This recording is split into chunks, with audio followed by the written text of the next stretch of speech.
Happy Wednesday, everybody. Delaware Valley and beyond. I'm missing my mic cover. Thank you. Oh, right. You're such a good man. I would have gotten that. Hope you're all having a great day. Another steamy one. I'll tell you what. I don't know where everybody's from or if you got it, but the storms that came through my area last night over in South Jersey, I couldn't step away from the windows. I was looking in the backyard, the front yard, the side. It was unbelievable. So I hope everybody's safe today. But, man, some damage, too. Driving down the street today, saw a lot of branches and stuff like that. So I hope everybody's okay after that. Ray, how are we this morning? I'm doing great, Bob. How are you? I'm doing great. Ray Dunn is co-hosting with me today. Always good to have you in that seat. Always a lot of fun. The brain is already swirling around because of a topic that the morning show had, and we're going to get to that a little bit later on today. Tom Albert is producing. How are you today, Tom? What's going on, boys? How we doing? Any better? I think we'd all be you. That's the way I look at it. I appreciate it, I think. Thank you. So, last night, All-Star game. And that's it for the sports scene last night. So, nothing going on tonight either. But somehow, some way, you always have to come up with this, a front page. Now, the front page. The stories everyone's talking about. 97.5, The Fanatic. Well, the National League, they lost for the 10th time in 11 games in the All-Star game last night in Arlington, Texas, 5-3. Good showing, though, by your Phillies, as Trey Turner, Bryce Harper, Alec Boehm, they combined to go 3 for 8. Harper with a double down the left field line. Sanchez, Christopher Sanchez, Strom, Hoffman, they pitched a total of 1 1/3 innings of perfect baseball. So good showing by the Phillies last night. It was funny, right? Do you remember on the show yesterday when I said that you were like, we were talking about whether we wanted them to be used or not? And I said, yeah, you need a left-hander in for an inning. You put Sanchez in for 2 outs, and then bring Strom in and get 1 out. Sanchez throws 2 pitches, gets 2 outs. Here comes the manager. I was just ready to call you and say, if they bring in Strom, we got to bet something tomorrow. Yeah, but I was yelling at my TV. Yeah, they did. Why? 2 pitches, man. You wait your entire life, it's over like that. That's okay.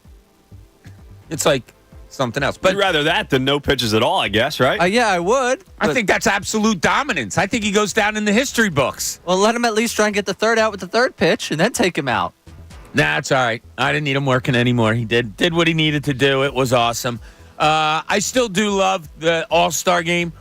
I'll give an admission that, like, once it got to the 5th or 6th inning, though, it kind of gets a little, all right. And just waiting for the Phillies pitchers to come in. That was kind of really all it was. But, well, you're playing drinking games for it, so, like, you were viewing it a little differently. I'm sitting by myself in my house where the storms are just I swear to God, it looked like a movie outside of my house last night. Yeah, it looked like a movie outside of the apartment I was at. Yeah, kind of got my attention. Well, I'm sorry. I wasn't playing drinking games. They had a bingo board going, Tom, last night for the All-Star game. Did the shirt stay on?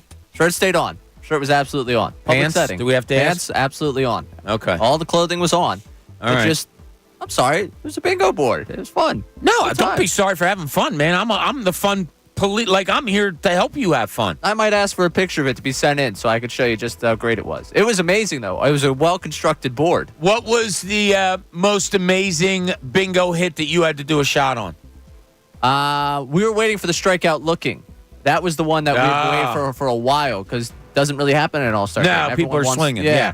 And I think it was Turner that was the one that went down looking that ended up getting us that. Because that's what it was a well-constructed board because through 2 innings we were breezing through it, but we still not yet had a bingo. So we waited till like 5 or 6. Oh, okay. I think that was the Mason Miller at bat. Yeah. With Turner. Yeah, I think got up and outside, right? Yeah, Got, something like that. Oh, yeah. Yeah. So that was the one that That's struck exactly bingo what the time. pitch was. It was high and outside. And then, was it a stolen base that got us? Was there Shohei got you a drink?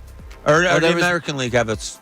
I don't know. There was one that Just got a Shohei double had bingo. That was a heck of a moment in the Oh. Yeah. Wow. Yeah. Now, what were not that we're talking alcohol at 10 o'clock in the morning, but what were the shots? Was it just sips of whatever you were drinking, or they were actual It was, poured he made shots? A little green tea concoction. Nothing strong. Okay. We all have work in the morning. Well, most of us have work in the morning. Oh, some of the guys didn't? Or Well, some of them are Wednesdays, freelancers. So Oh, okay. this is a quiet time for you. All-Star break. All right. Very good. Well, I'm glad that you had fun. We Wonderful promote time. fun. I told you that on my tombstone, my it's going to say, Bob said fun was the best thing to have. You know, when you talk about fun and you bring up your tombstone, it always takes the mood down for me. I understand the idea that you're trying to put out there.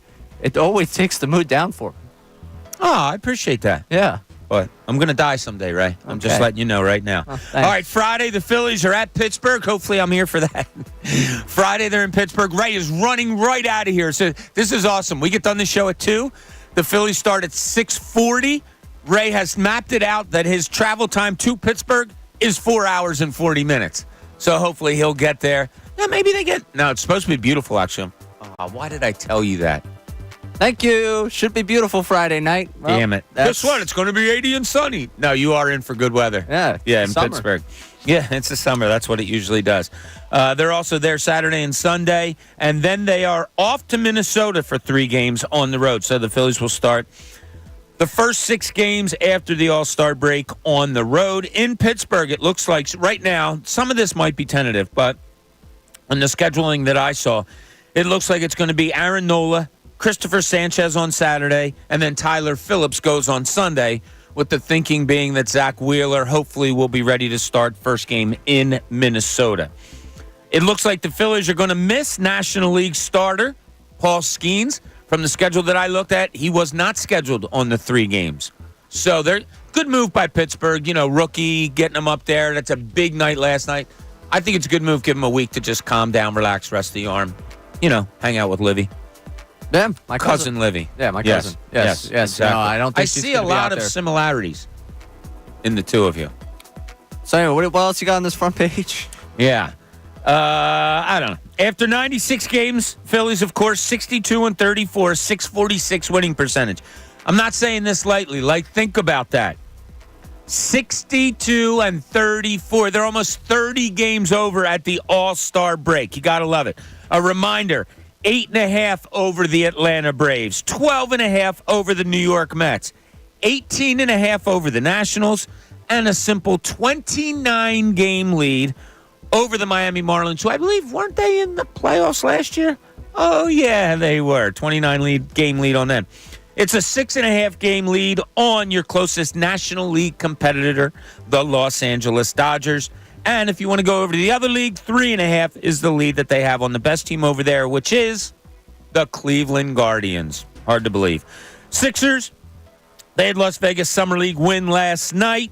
They win by 2. I went back and forth for a little bit on them. Last night I was kind of focusing on a Dembona.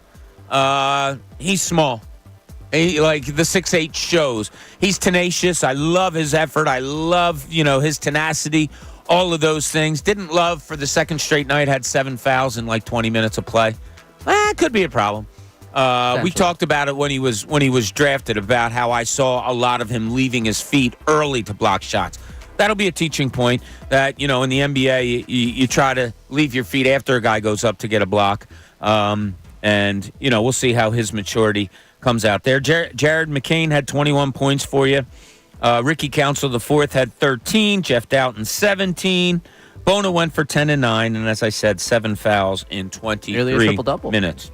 Nearly, yes. Very good. Eagles, they take the field next week. They're going to do some hitting.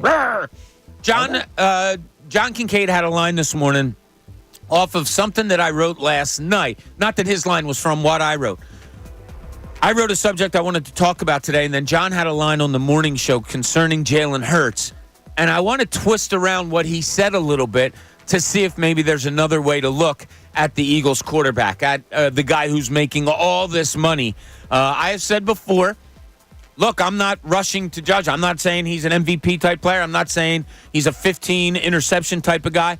I want to see what this year brings, and it'll give me a better feel of who I think he is as an NFL quarterback.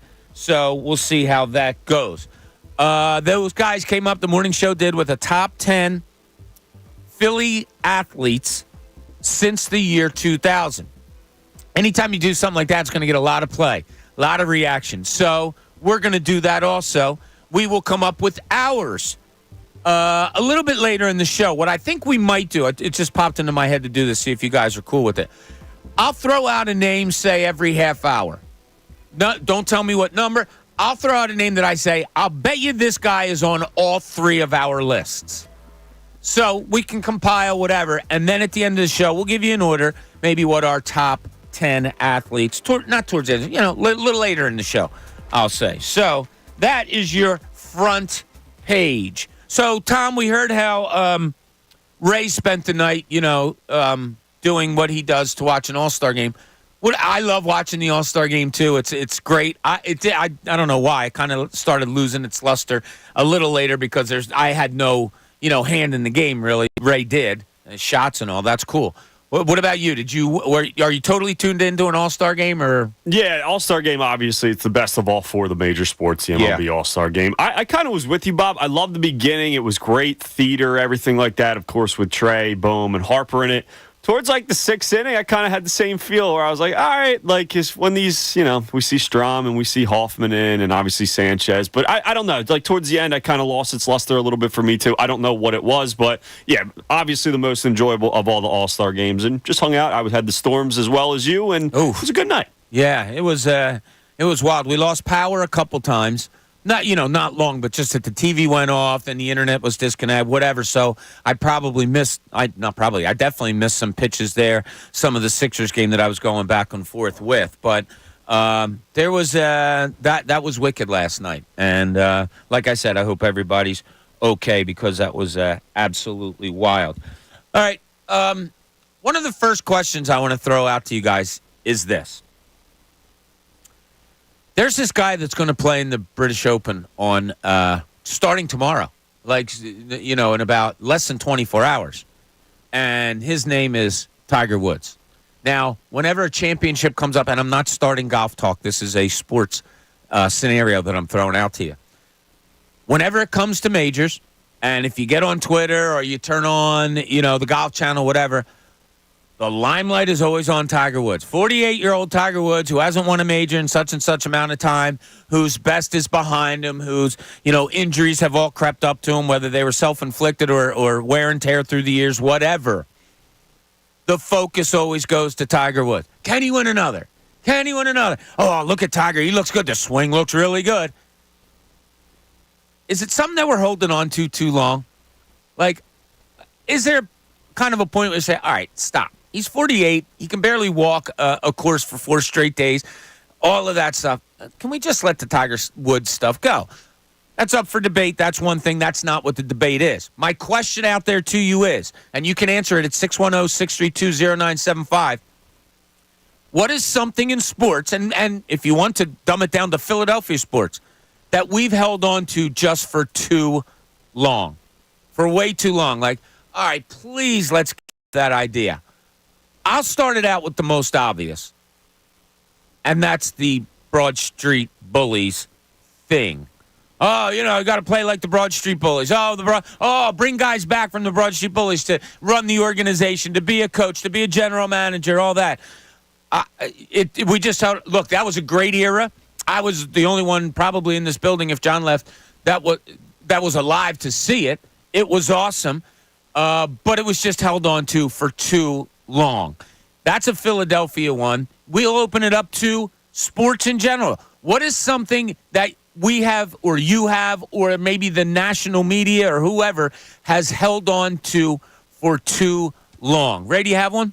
This city has held on to the quote-unquote traditional big man, get your butt in the post idea for way too long. You have had one of the most skilled centers in the history of the sport here for how many years?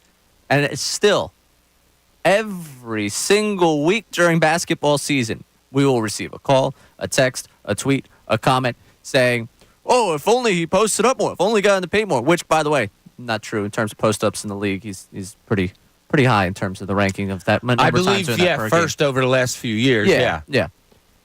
We have held on to the traditional big man game for far too long. Basketball abandoned it. You were given basically the new age, new era prototype for a center.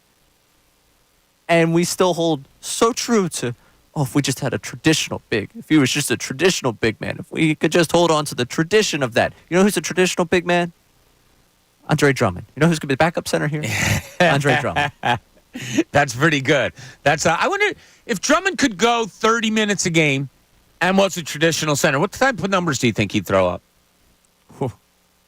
Think he could get to 14? 18 and 14? 14, yeah, 18. Well, something like that? 14, 14? 14? Yeah. I don't know. I don't know how great that team is if he's playing 30-plus minutes a night, right? And what do you do with Detroit? You worry a little bit about defense there, but yeah, he could easily, I think, get 15 and 15. Yeah, probably. Yeah, he is a rebounding monster, and you're going to get points when you're rebounding. Like, you're going to get fouled underneath, offensive putbacks, whatever. You're going to get some points there. But, Tom, do you have one, something that you just feel like, whether it's national, local, whatever, oh, my God, can we let that go? It's just something that's been held on too long in sports. Yeah, I think I do. This is both national and here in Philadelphia. It's the idea that defense wins championships. Defense is very important. You can't be a bottom 10 defensive team in the sport, whatever it may be. But the old school days of the Ray Lewis Ravens and, the Troy Polamalu Steelers, no. Defense is important. But what wins championships nowadays is good offense and great quarterback play. We saw it with Nick Foles, obviously, in the Super Bowl 5 years ago, where the defense let up, 38 points in that game, whatever it was, 30-plus points. Defense wins championships. Can we be done with that, please? It's important, but it's not. It's 2024 now. Okay, so you went straight to football to give your example of why it's not. Do you think football is the number one place that it's not? What about all the other sports? Are you in step with what you laid out with all the other sports also, Tom? Yeah, I think football's the first one that came to mind. You could look at hockey. Obviously, it's tough to judge, but the Florida Panthers are one of the best defensive teams in the league, so maybe that's not the case there. You can look at basketball, of course, where Boston Celtics a very good defensive team, but at the same time, it's Jason Tatum putting up 30-plus. It's Jaylen Brown putting up 30-plus. They have offensive skill talent all around that team. So, again, it's not meaningless defense. I just think it's such an offensive league in all four sports anymore that it's not nearly the same mantra, defense wins championships, as it used to be. You on board with that, Ray? Yeah, it always drives me nuts. Yeah, you need a good defense, but especially in football, I feel like football is my main example of this one. I don't know. I just like to rattle off the quarterbacks that have won since the 21st century turned. Defenses were important. They helped. You need a solid defense. But you're going to name the quarterback before you're going to name the starting middle linebacker. Yeah, the great equalizer here is that quarterback. Yeah. Who won the championships the last 2 years? Was it Pat, the defender, the Chris Jones on the Chiefs, or is it Patrick Mahomes? Yeah, especially in this town for the Eagles. The last two times we've seen them in the Super Bowl have been the two highest scoring Super Bowls. Oh, yeah, those defenses really mattered. You needed one stop in both of those Super Bowls. You got the one stop in the Patriots one. You didn't in the Chiefs one. No, you didn't. And special teams probably came more into play than defense. Although that's it. That's the new thing. Let's run with that. Let's get T-shirts made. Special teams wins championships. Love it. Yeah, we could go there. So that's the first question we're going to throw out today. What's something in sports that when you hear it, it just makes you kind of cringe? All right, can we just let that go? I think there's going to be a lot of great answers today. So we'll throw that one out there to you. Also, we're going to talk some Phillies later on, looking ahead. What needs to be, I don't want to say this sustainable thing again, but concerns moving forward. Maybe there's some of them. We got Eagles going on, as I said. I have a big talking point. I'm going to bring it up next about Jaylen Hurts. It's something that I was thinking about last night, and John Kincade had a line on the morning show today that I'm going to just tweak around a little bit to look at things maybe a different way when it comes to the Eagles quarterback. We'll have that and a whole lot more. Ray Dunn co-hosting with us today. Tom Alvord is our producer. I'm Bob Cooney. This is Middays, 97.5 The Fanatic. Fanatic Sports Update. American League beats the National League. I'm Tom Alvord, and this update is brought to you by Mattress Firm. It's Mattress Firm's semi-annual sale and clearance. Save up to 60% on a wide selection of quality mattresses at every price. Plus, score a free adjustable base with a qualifying purchase. Yes, the 94th Midsummer Classic took place last night in Arlington, Texas, and the American League took down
too long that every time a tournament comes up, the talk is Tiger Woods.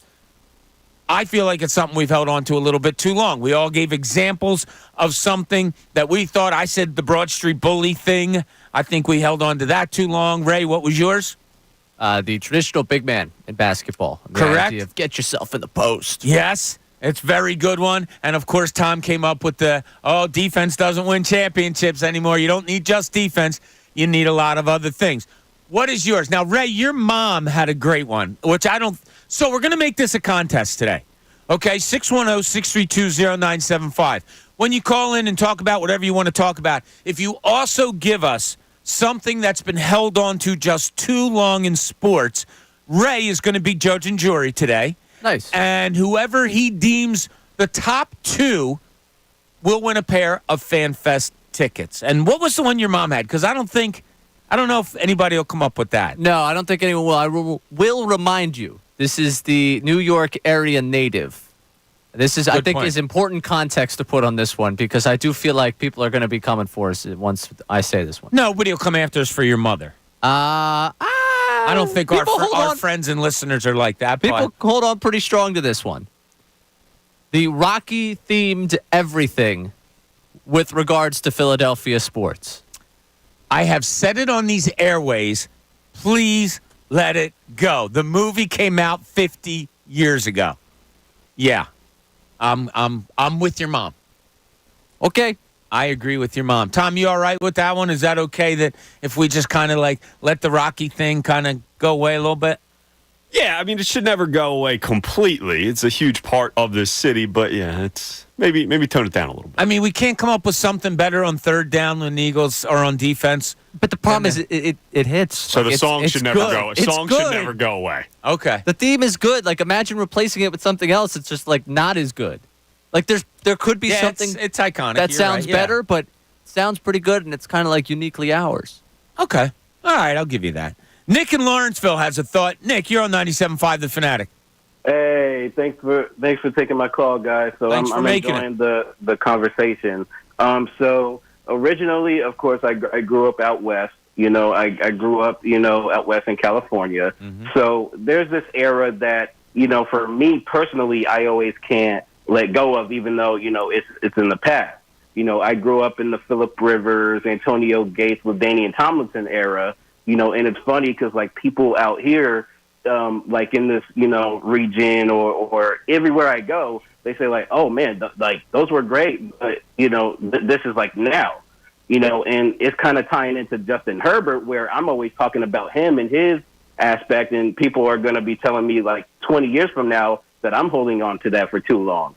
And if you think about it, like in sports in general, like for football, I think we held on to the Tom Brady, greatness for too long, and we still do. I mean, the guy has like 7 rings and stuff like that. Like you can't compare nothing to that. I mean, that's greatness. And especially like with basketball, LeBron has to be in that topic. Jordan has to be in that topic. Like the 90s Bulls, like think about how many topics that they come up with in that conversation. So, in sports, we always do that holding on for too long thing. So that's my take on that. Okay. All right. Appreciate the call, Nick. Thanks so much. I don't want to say Nick didn't understand where I was going. He's talking dynasties. So you can't like hold on to we held on to Tom Brady too long. Tom Brady's the greatest quarterback of all time who played for a really long time. He did hold on too long. 1 year too long. He held on too long. Yeah. Well, yeah, 1 year too long. 1 year too long. And it was just a couple years ago, so it's not something we've held on to, for like too long. I think it's comparing modern players to players of yesteryear, I think was one of the things that he wanted to get into. Like, we do that too much or too long. Right. Or whatever, but okay. All right, With LeBron, I will go into a separate point here. The Lakers, the mystique, all that, I'm okay. I think we're holding on to that a little bit too. Can we throw the Knicks in there too? Oh, God, the Knicks haven't done anything That's years. Especially after this playoff run, I feel like they still are thought of and talked about like this upper echelon of the NBA. I'll tell you what, I think people want that, including people maybe in the NBA or people, associated with the league. And I'll admit it, I think the league would be better if a New York Knicks team, a New York team, was pretty good. Like, you do have Madison Square Garden. It is New York. I mean, we hate the Knicks, obviously, and even more so now because they beat the Sixers. But I think for the NBA, it would be cooler if you had a Knicks organization that was kind of substantial. Yeah, it'd be cool if they won 50 games every year and got eliminated in the second round every year. I'd be cool with. I would like that. Wow. That would be good. They keep them relevant, keep them losers. So you want them to be the Sixers? Correct. Okay. Yeah. I mean, I think they're embarking on... And you said the word losers. Yeah. Yeah. Okay. Well, I mean, by comparison... I think that's fair for the Sixers. Yeah. I don't go that deep, and I've said it before. You've been producing when I've said it before. I don't think they're a winning organization yet. I won't call it a losing organization or them losers. Sorry, no, it's just me. I was getting a joke at the Knicks' expense. My apologies for taking a ricochet shot at the Sixers. Well, no, it wasn't too much of a ricochet. That was kind of spot on. I mean, yeah, well, I would prefer if the Knicks ended up in the same spot the Sixers have been the last 5 or 6 years. Okay, that's fair. That's the best I can want. If it's good for basketball, then that's what I want them to be good for basketball. All right, cool. That's fair. Never the bride. That's perfectly fair. Maybe the Knicks have a shot again this year, and you roll your eyes and go, yeah, sure. Maybe they do the 150 and lose in the second round. Right. Okay. I mean, now they actually have real hope, which is weird for them. This is new territory for them in the last decade. Yeah. So I kind of want to see them be crushed. And I got to say, and this is weird, and when I was, working and covering the league and stuff, I didn't mind, I always thought it would be, I don't want to say kind of cool, but I didn't like that the Knicks were so irrelevant, because it's such a great, obviously, sports city. You do have Madison Square Garden, all of those things. I thought it would be good for the league if the Knicks were more prominent than they were. And I got to say, if I don't have a rooting interest or I don't care, watching a game up in Madison Square Garden and it's relevant and those fans and all that, I don't mind watching it. Yeah, no, I understand. I just don't really want to see Knicks fans get any joy. So that's kind of where I come from on that one. I understand what it does for the sport, but it does really nothing for me.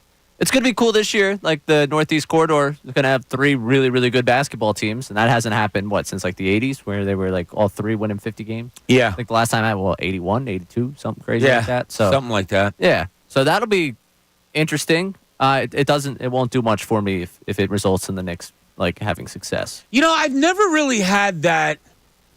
I can't watch that team because I hate them so much. I'll watch them. I just hate them. No, I know. But I haven't, and I'm just comparing. You're the common man. Yeah. I would think almost all our listeners out there who are fans of Sixers, Flyers, Sixers, Eagles, Phillies, they don't want to watch the rival and just say, oh, I'm going to sit down and watch this team play because I want to see a game. No, they're going to be more oh, I can't stand them, so I don't want to watch them. I'm different. I don't. The only team that really stirs up emotion in me outside of Philadelphia, any rival, there's only one. And I'm including all sports. And it's the Boston Celtics. I can't, that's childhood hate. That's something I'll never get over. Do you guys have it in all sports? Do you have one? Do you have maybe multiple, not just one in all sports, maybe you have multiple teams that you just can't stand and can't watch? Ray says, yeah, without even thinking. Without even thinking, yeah. I mean, if we're talking top 10 lists, I could probably make you a top 15 list of teams that I'll root against any given day. But is it to the point that you can't stand them so much you don't even want to watch them? Oh, if no, they're no, not playing your team. Are you kidding me? No, it's not watching them. It's watch them and actively rooting upon their downfall. Hate watching. Yeah, no, 100%. I'll watch any sports team, but there are sports teams I specifically watch to watch them fail. That's why I'm tuned in. I love watching. I want to see them lose. That's pretty good. Where are you at on this, Tom? The only ones I actively go out of my way to root against would be the Mets, would be the Penguins, and would be the Cowboys. As weird as that, but I don't know. The Celtic, I don't know if it's just because the Sixers have been not a winning organization the last decade here. The Celtics have been better than the Sixers my entire adult life. The New York Knicks have been kind of irrelevant my entire adult life when it came to basketball. Same with the New York Giants, other than 2 magical seasons, right? So those are the only 3 top of my head. Obviously, I root against all these teams, but actively hate watch those teams. Those are the only three, and Cowboys are number one on that list for me. Because it's funny. It did hit me during this basketball season that I'm watching the Celtics, they're marching through the playoffs or whatever. And it's the little things when they play the Sixers, specifically up at Boston or TD Bank, whatever the hell they call it now. Whenever Boston's home, there's little things that happens when they're playing the Sixers that drives me crazy. I can't stand the announcer. I can't stand the way that guy in the third row is cheering. I can't stand, the music they're playing, all that. Then I watch him play somebody else, and it stirs no emotion in me. And it's the same thing. Oh, yeah, there's that idiot in the third row again, but it doesn't bother me. I don't know. I guess I just don't have that rivalry hate that most do, and maybe that I should. Maybe I have to change as a person. All right. I think I have 8 teams here that just off the dome I would turn on to watch lose. The Celtics and Knicks are the two that come up. And the Knicks I'll admit, that's a newer thing for me. I didn't really mind them too much because they were irrelevant, and then this year happened, and then their fans happened. So Celtics, Knicks, the Mets, anytime, anywhere, any place. I'm debating just taking a couple trips up to Citi Field the last half of this season just to root against them, purely out of spite. Well, it is the summer of Ray, so you might as well. That's exactly it. I want them to collapse so bad they did second half of the season and hold on to Alonzo and have Alonzo walk. Anyways, Braves, absolutely there. Cowboys, 49ers have made themselves onto this list after the last couple of seasons. The Penguins and the team that ruined my childhood, the Cardinals.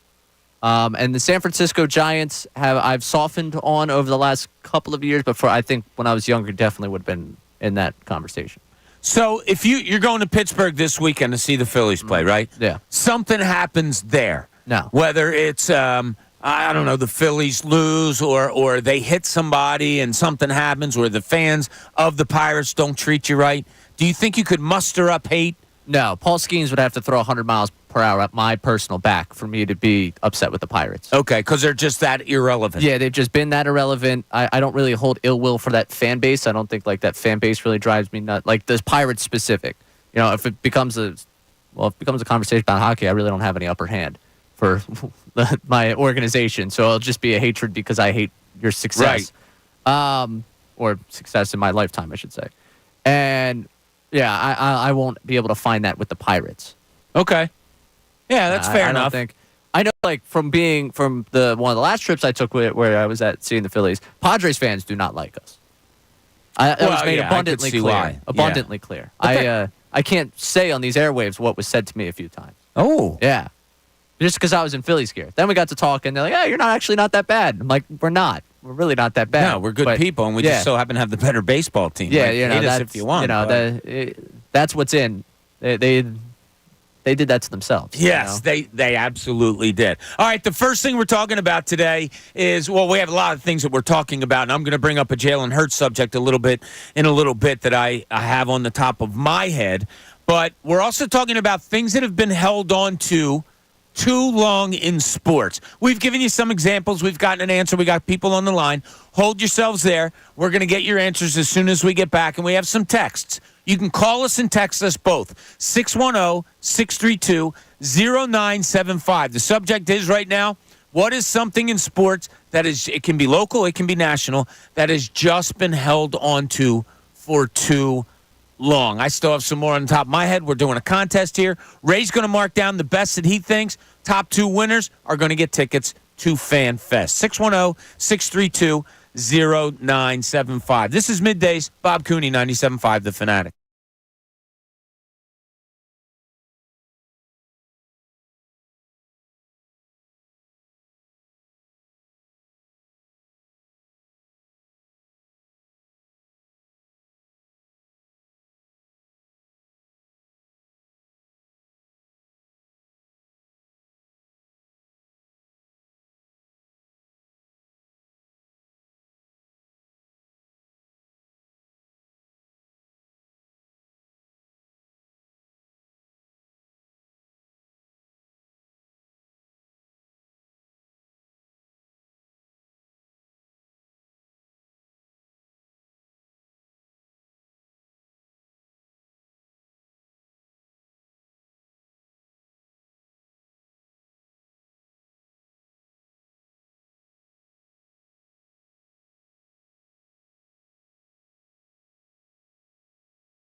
Ray Dunn co-hosting with me today, Tom Alvord producing. I'm Bob Cooney. Thanks so much for joining us. Hope you're having a good Wednesday after a stormy night last night. Supposed to be a little soupy again today, although I think some storms are rolling in again, like dinner time-ish. And then we're supposed to get the break, and humidity's supposed to go away for a little while. Thursday, Friday, maybe the weekend is supposed to be pretty good, I think. Less soupy, Ray. A lot of soup talk this week. Yeah, a lot of soup talk, which I think the final numbers for that were like 70-30. People saying, yes, it's too hot for hot soup.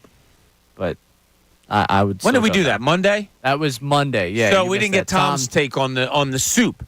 I don't. Or did we talk to you about it? No, I don't think so. I talked to Ray in the breaks, but not on air. Okay, so you're a man out and about, restaurants, you know food well. Sure. Knows beer very well. Well, I think that's a prerequisite here at 97.5 The Fanatic. That's what separates us from other stations. Do you poo-poo hot soup in the summer? Not in the summer, no. Like, if it's 70s, even in the 80s, like low 80s, I could be talked into why you would want soup, especially if you're down by the shore, like you go clam chowder or lobster bisque or something. I have no problem with that. When it's in the 90s and it's soupy hot, for lack of a better term, when it's like boiling and you don't even want to be outside, then it's too hot from soup. But if you're high 70s, I'm fine with that. That's not a problem. But this past month and a half, it feels like, no, it's been too hot for soup. Like if I'm down the shore, right, and you have a normal summer day, 80 plus, and it's a beautiful beach nice day, whatever. Breeze. Right, and then you go back, to the house, you take the shower, maybe, a cocktail before you go out to eat. In that case, if I go out to eat that night, yeah, I'll bang a crab bisque or a crab soup or something like that. Like I'm not, especially down the shore, the seafood soup is something that's a delight. Yeah, that would hurt. But I hear you when it comes to the nighttime, because at that point it's probably, like you said, high 70s. Yeah, you might have the hoodie on or something like that with the shorts. With that. 90 plus, nah, too hot for soup. I could eat crab soup anytime. I love me some crab soup. Yeah, I could have soup just about any time. That was what I accomplished. Yeah, just not outside. I would not eat it outside. No, not in a steam bath. That's not a lot of fun. Certainly no. Like if we were in Vegas now covering the summer league when it's 110 degrees. I don't think soup's on my main menu. No. So what we're talking about today, things that have been held on to too long, whether it's Philadelphia, whether it's nationally. When it comes to sports, what is something you feel like has been held on to too long? Ken in West Virginia has one that was at the top of my list. Ken, you're on 97.5 The Fanatic. Hey, how's it going, everybody? Good. How you doing, buddy? I'm doing good, thank you. I'm tired of hearing about how awful the Philadelphia fan base is and the whole Santa Claus thing. Wasn't that Santa Claus that back then when that all happened, wasn't he like a replacement Santa Claus? And they actually booed him because he was visibly intoxicated. Isn't that the truth to that whole story? Yeah, he was, apparently, from what I've heard, he was intoxicated. Didn't look the part, shall we say, and fans threw snowballs at him. Also, let's not forget, Ken, this was back in the 1960s. Exactly. So for national media to bring it up, it makes me cringe every time. Absolutely, yeah, it bothers me. It's like, come on, let it go. So, Ken, September 28th, if Ray deems you as one of our best here, would you be able to make it to Fan Fest? I've been actually talking to my fiancé about that, and we would love to go. We're trying to make it happen. All right, well, then hold the line so we can get your information, because I love your answer. So hold the line, Ken. Thanks for the call. We'll get your information to see where Ray may fit you on the top of his list. But that was absolutely one of mine. I think it is so lazy, especially now. Like, I don't think I was alive when the snowballs to Santa, even happened. You didn't write the column on that one? I was Santa, actually. Oh, okay. Yeah, that actually makes a lot of sense. Yeah, it does. Now that's why it makes me cringe all the time, because I was just having fun, Yeah. But it's such a lazy narrative when you see national people bring it up that have no idea what you can tell that they heard it one time. Oh, let me run with that. Let me put that in the notebook. Philly fans over the years, when you're talking a parade for the Eagles with like 1 million people, a parade for the Phillies with like 1 million people, the NFL draft outside here with people coming from all over the country. soccer games, everything.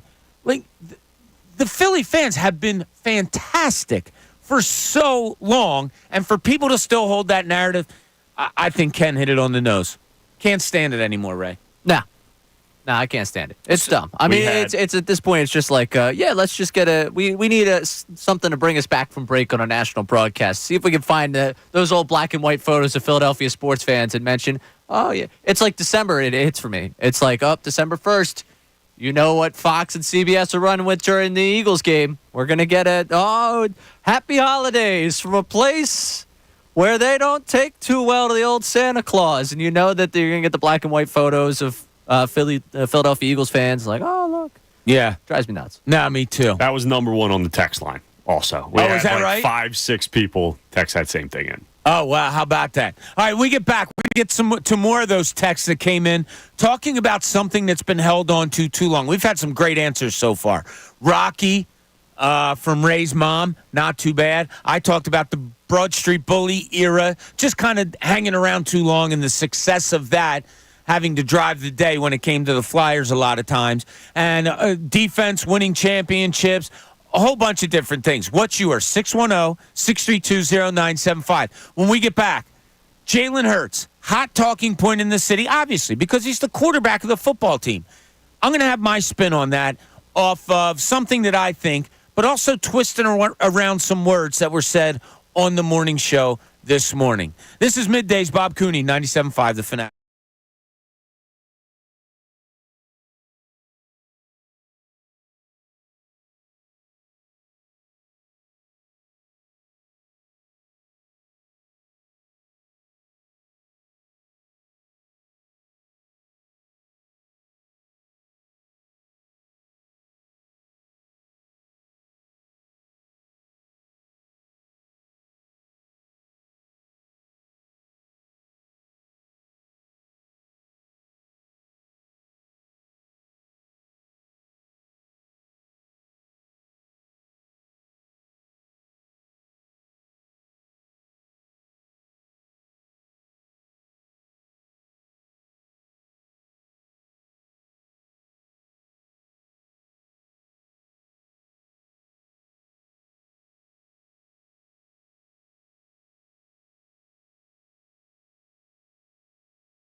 Welcome back, 11 o'clock here, middays, 97.5 The Fanatic. Thanks for being with us today. As we're talking about a lot of different things. As we know, not a lot is going on the fields, on the courts, on the ice, because it is the rare time during the year that there is no professional sports today after the All-Star game last night. No professional sports tomorrow as far as the four majors. I mean, there's some WNBA games going on that we can take a look at also. But so another thing that we're doing today, the morning show this morning at 9 o'clock, they gave the three of them, gave their top 10 Philly athletes since the year 2000. Later in the show, Ray, Tom, and I will also give you our top 10. But in the meantime, what I'm doing is I'm just throwing out there before we throw ours all together, players that I think will be on all three of our lists. I threw out Jimmy. We're talking MVP. We're talking a guy that won a championship. We're talking about a guy that leads the organization in base hits. I don't know if anybody sums it up any better than that on whatever lists we may put together. So I'll throw out another name that I think is on all three of our lists. It is also a Philadelphia Philly. And he was a first baseman. And he had a 5-year career, 5-year span that I thought was one of the greatest I've ever seen in all of baseball in my lifetime. And that is Ryan Howard. He is on my list. Ray? Oh, you better believe it. Okay. Tom? Absolutely on my list. All right, good. So we have two that's on all three of our lists right now in Jimmy Rollins and Ryan Howard. About 45 minutes, we'll give you another one. Ryan Howard, MVP, that 5-year stretch. And for those of you that, like, you know the name, maybe you're not into, like, numbers, just look it up. Look up what he did in a 5-year stretch as far as home runs, RBI, and one of those, I believe one of those years hit over 300. It may have been more. I know it was at least one. The year he won MVP. Yeah, he had 313. 58 and what? Drove in 154? Just unbelievable. No, too much. I thought he was in the 150s one year. I thought we had the numbers up. But yeah, sorry. Whatever. Yeah. He, real quick, sorry. From 2006 to 2011, Ryan Howard averaged 46 homers a season, 140 RBI with a 274 average. Wow. That is like... And what, 370 OBP? 370 OBP. Yeah. That was a good guess by you. Look at you. Complete guess. Yes, yeah. Uh-huh. We'll say, I don't know if guess is the word I use today. I'll be honest, I was a little annoyed with Ryan Howard's placing on the morning show's top 10. So I'll be fully transparent. Bob, today I was supposed to meet you downstairs for coffee at 9:15. That is correct. I waited for you because I was down there at 9:14. I walked in at 9:17. Part of the reason that I was a little delayed, parking was a bear. Other than that, I also heard what was said on our morning show about their top 10s. I heard where Ryan Howard placed. I parked my car, and I immediately went to Baseball Reference and wanted to make sure I didn't misremember 2006 through 2011. So, I 370 was not a guess. 370 was, I don't want to call it an angry research, but it was a frustrated research. Where did they individually have Howard? Do you know? I believe he was outside of 2 of their top 10s. Are you serious? Yeah. I didn't, like, he was outside of John's, because John and I had the conversation, I think, during one of the breaks, but I thought he was also outside of Connor's. Chunas had him at 8. John did not have him on here, and Connor did not have him on here either. Yeah.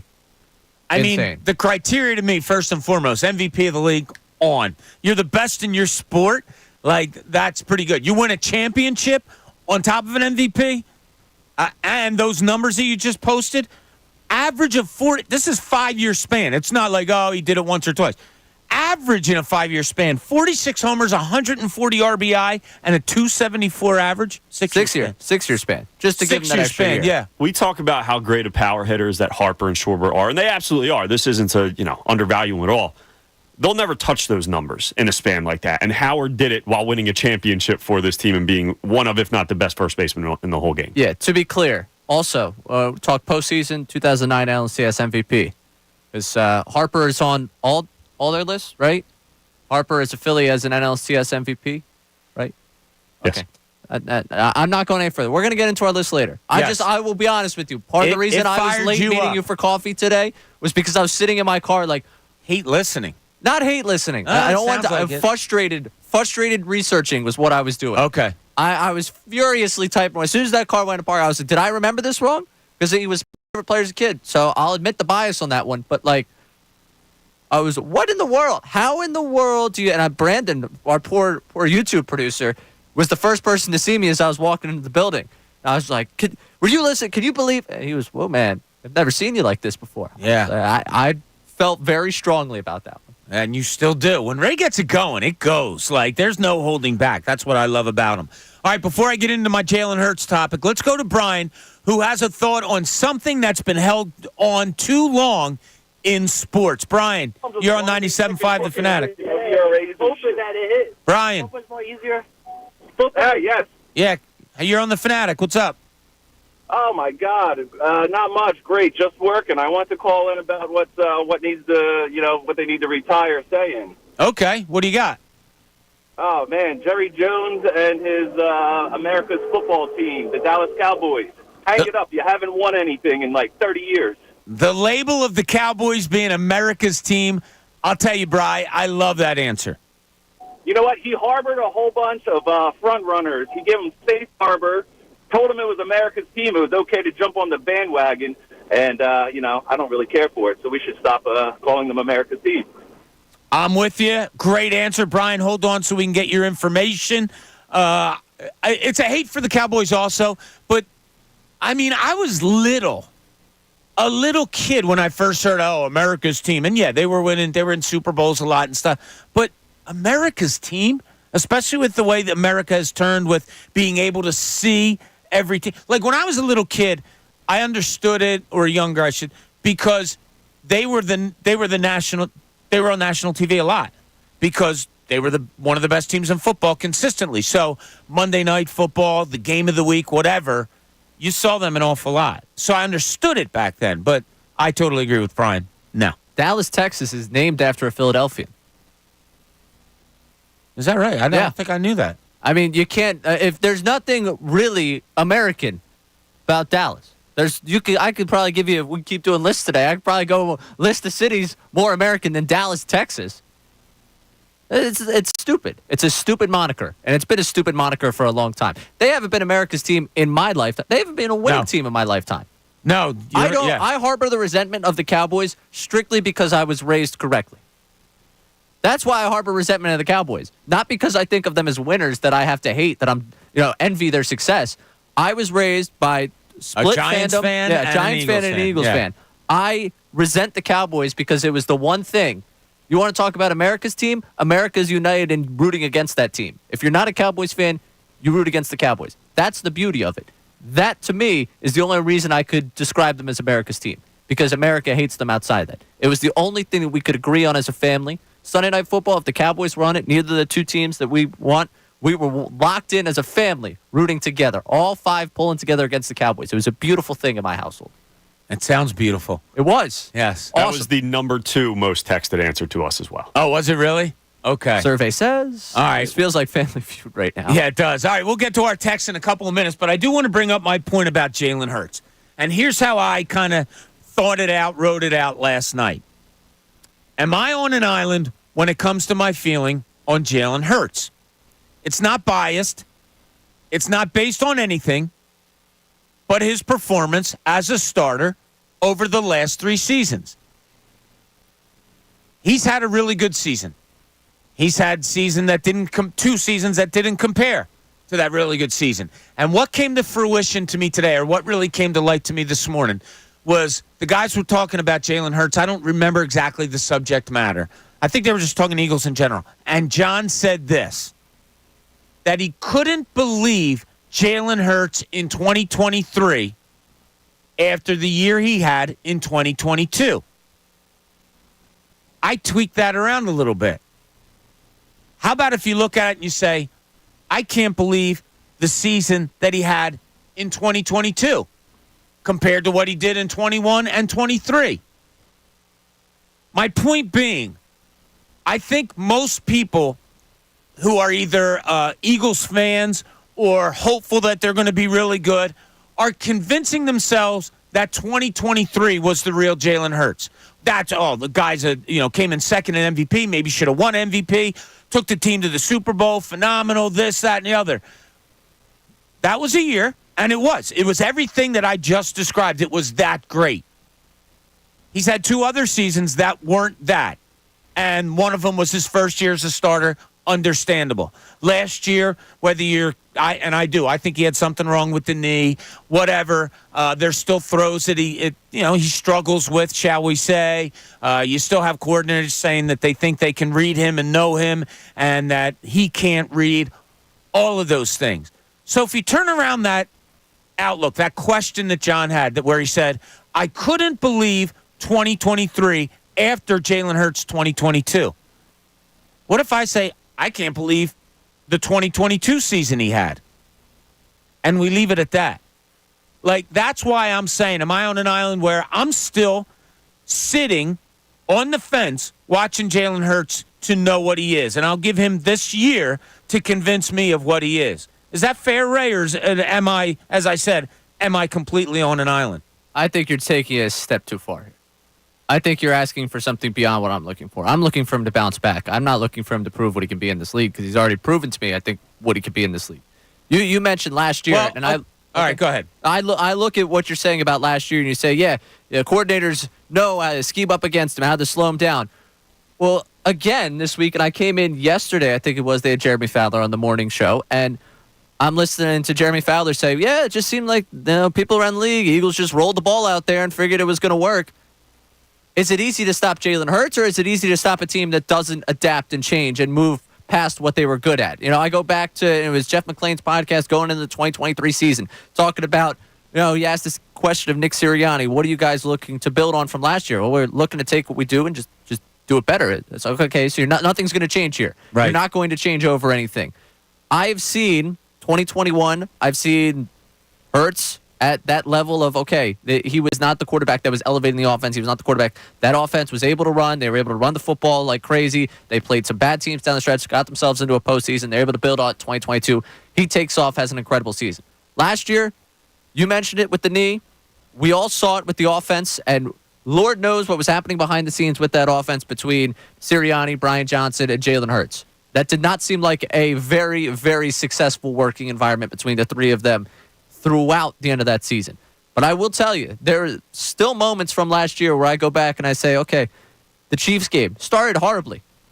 He ends up leading victory in Arrowhead against the reigning Super Bowl champs. Yeah. The Bills game starts horribly. Still able to take that team to overtime and win that game. A Bills team and the Eagles, you mentioned Jordan Davis's body, just leaving him, the football body, leaving him when he chased down Josh Allen. There was some sort of Freaky Friday moment at the end when they all shook hands. The Eagles won that game, but all of their powers were sapped to a Bills team that ended up going on a run, and the Eagles just fell apart there at the end. Yeah, teams figured them out by the end. We saw what happened there.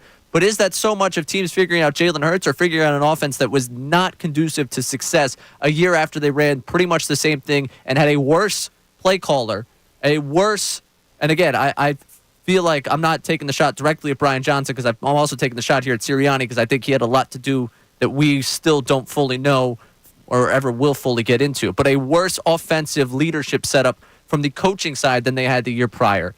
Hurts, yes, I'm not telling you that he had a great season last year. I'm telling you that I think I know what he can be in this league. I know what he can elevate an offense to, given what I saw in 2022. I obviously need a bounce-back season, but I'm not looking for him to prove again to me something he's proven to me before. So somewhere in between 22 and 23, you think Jaylen Hurts is? Not as bad as 23, maybe not as great as 22. Yeah, and I think we push a little too far on the bat of 23. It was not 2022. There's still a lot of quarterbacks in this league that I'd prefer him over, even with the 23 season.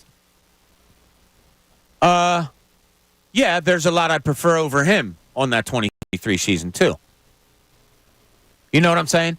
I'm not saying, so catch it. When I say I'm on an island, it's not that, I'm not saying that I think Jaylen Hurts is the quarterback of 2023 with 20 turnovers, with, not great play at times, good play at times. Absolutely. We know what 2023 was about. What I'm saying is, I am taking another year to come out on these airwaves and say, I know exactly what he is. Because to me, I do think that's a pretty good disparity between 2022 and 2023. I think a lot of people's mindset with Hurts is that he's somewhere in between the last two seasons, but I think most people just say, yeah, but he's definitely closer to that 2022 year. What you're saying is you're not so sure that's the case, where he's somewhere in between, but it might be closer to that last season rather than the 2022. Does that kind of sound right? Yeah, because when he had that's a great way of putting it, Tom, because when he had that 2022 season, and John Kincade will tell you this, we were on the airwaves, and obviously we're going crazy how good he was and all that. And all I said was, we got to be careful here. Is Jaylen Hurts a guy that for the rest of his career we're going to consider a top candidate for MVP in this league like he was in 2022? That's hard to say about a lot of players, almost any. Like Patrick Mahomes might be the only one in the NFL you could say that about. My point was that, look, this was a great season. The expectation can't be that it's going to be that. And, Ray, you're right. Last year wasn't like he went from the top dog to the bottom dog. It's not like that. But there is some in between there.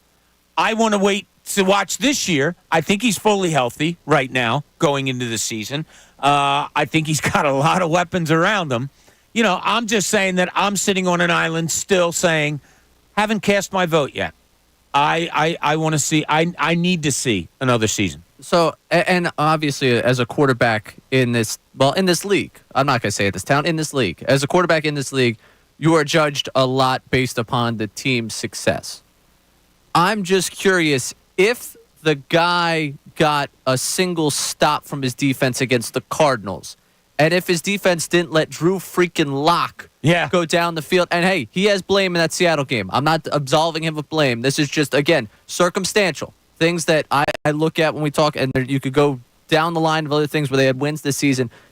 They win 2 of those last games down the stretch. Are we viewing 2023 as catastrophic for him? Yeah. As it has been for his, I guess, reputation in this town post this season. That to me, that defense we found out last year stunk. Yep. And the leadership, the personnel, we found out that just was simply not good enough.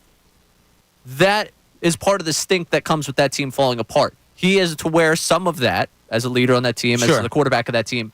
But I think for his reputation in this town and for the way that we have viewed him, I think it's taken a harder hit because of obviously his involvement with that team than I think everything he had to do with that team falling apart. Right. And real quick, I'm sorry, Tom, while it's on my mind because I don't want to forget it because I'm old.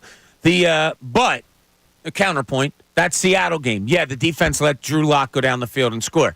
How many points did the Eagles score in that game? 17. No, they should have done better. Yeah. So, I mean, just it's point counterpoint stuff. Yeah. And look, real quick, Tom, I'm sorry. On the winning thing, I had this argument with a buddy of mine who still isn't that huge of a Hurts fan. Like, a buddy of mine that knows sports points out what he conceives to be his faults more than he, points out his goodness. And my argument to him all the time was, the guy's 24-6 as a starter. The guy's 25-5 as a starter. Like, what more do you need? So I have made that argument in the past. So that's why I just want to assure the people, I'm not saying one way or the other, great, bad. I'm sitting there as an observer this year saying, all right, this year I'm going to find out. I think my overall feeling will be formed. And Ray, you mentioned the defense, and it's obvious. You're absolutely right. If they were able to get a stop there, it would stop here. I think we're looking at Hurts a little bit differently. The two big things you mentioned, the Seattle game, they only scored 17 points. I think the bigger one when it comes to the Hurts doubters or the people that have a doubt of Jaylen Hurts. That playoff game, the defense was better. They scored, 9 points, I believe, in that playoff game. And Jaylen Hurts. And look, I think a big part of that was the coaching. I think the coaching was the biggest part of that. You still couldn't pick up a blitz 3 or 4 weeks. Regardless, though, people will look at a playoff game where you get blown out by Baker Mayfield. The offense scores 9 points, and Jaylen Hurts looked like Carson Wentz at points with some of those bad, reads, turnovers, whatever it may be in that game. Yeah, I mean, I would tell you, if we are questioning what that game plan was, a guy I'm projecting upon him here, and this is projecting on my side of this conversation. I would have a hard time believing that at that point in the season he was fully on board with whatever was going on offensively. Yeah, and that he didn't feel like he had to do more than what was asked of him. And plus, in that game, remember, no A.J. Brown, and again, you said it, they were ill prepared for Todd Bowles to blitz. Yeah, which is amazing. I don't know, man. you're in the NFL in 2024. There's a few guarantees in this world. One of them is you play Todd Bowles, the man is going to blitz you. Like, he struggled in that game. I'm not giving him a pass for that game. And I'm not giving him a pass for the way the season ended, because obviously they fell towards the end of that season. I think he wears a lot, his reputation wears a lot of circumstances that went beyond and around him. Okay. He is part of that, but I don't think I necessarily come down as hard on him for last season as I think his reputation has taken from last season. Okay. All right, fair enough. Bill in the cell. You're on 97.5 The Fanatic. What's up, Bill? Hi, how you guys doing? Good. What's going on? Okay, we got Jaylen Hurts. First year, really good. Second year, you're getting on him. Third year, has a bad year. Offensive coordinator is a high school player. And in that second year, gets him to the Super Bowl. Late in the fourth quarter, drives him down the field to score a touchdown and 2-point conversion to tie the game. He's on a roll. He's hot. What do we need? We need what we got in our Super Bowl year, a stop by the defense. If they stop him, how do we feel about him getting into field goal position to win the game, and what do we think about him for that year? Oh, yeah, absolutely. You know, I think they would have. The way the offense was moving that day, I do think he would have gotten him in position to maybe get a winning field goal. Yeah, that year was great. I don't fault him for the Super Bowl or anything like that. He played great that game. Yeah, he had the fumble, that led to a touchdown. But that still wouldn't change me from still standing on the line, though, Bill, and saying I am not taking a step towards him being great or taking a step towards him being middle of the road. I still need this year to convince me one way or the other.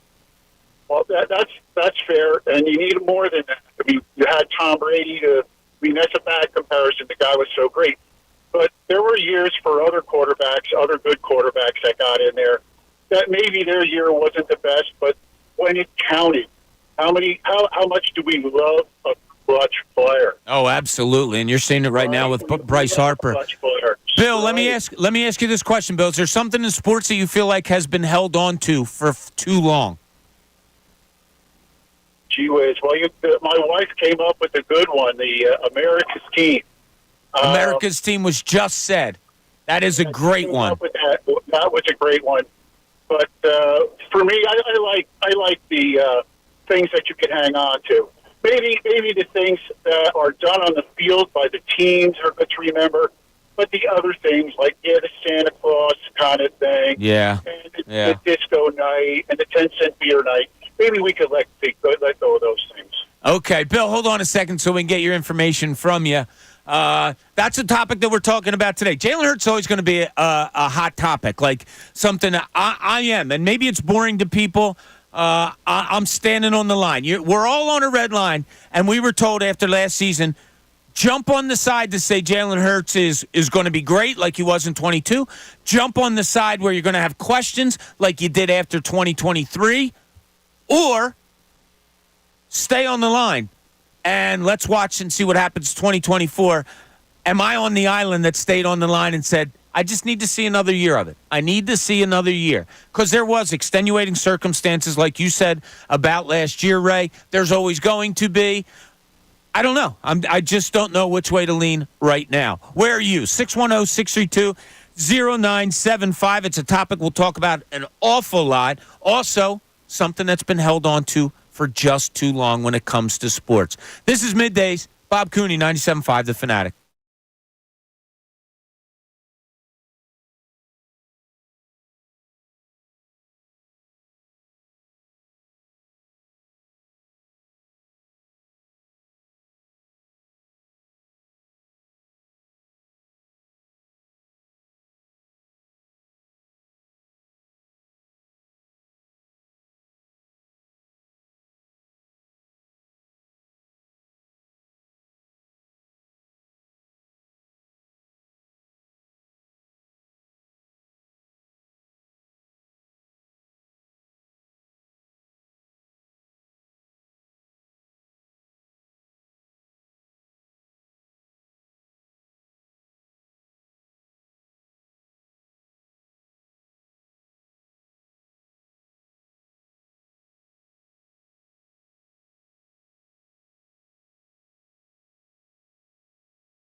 welcome back. 11:32 here at the Fanatic. You all right, Ray? I worry about you. I'm learning too much about my coworker. Tom. Not Tom. Not Tom. Not Dylan. Not Vito. Not Brandon. Not Rodman. Amy? Amy's not here. I think it's quite obvious who I've learned too much about in this last break. And Tom, you didn't learn anything about me. I was telling you something about a story that somebody said about themselves from my past. Tom, please help. What is happening? No, trust me, you'll be on my side again. No. See, Tom is so level-headed. That's why, he and I see eye to eye an awful lot. You, I don't know what you are yet. Like, I tell you about myself. I tell you stories. You, I can't tell if you're hysterical laughing or if you're mad as hell by the look on your face. I can't tell either. Yeah, I learned too much about Bob in that break. It wasn't anything about me. It was about something from my past, the way somebody looked at themselves.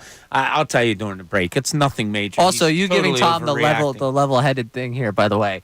Tom, That's smart. I appreciate that. Okay, Thank you. relax welcome. over there. Yes. Relax to you.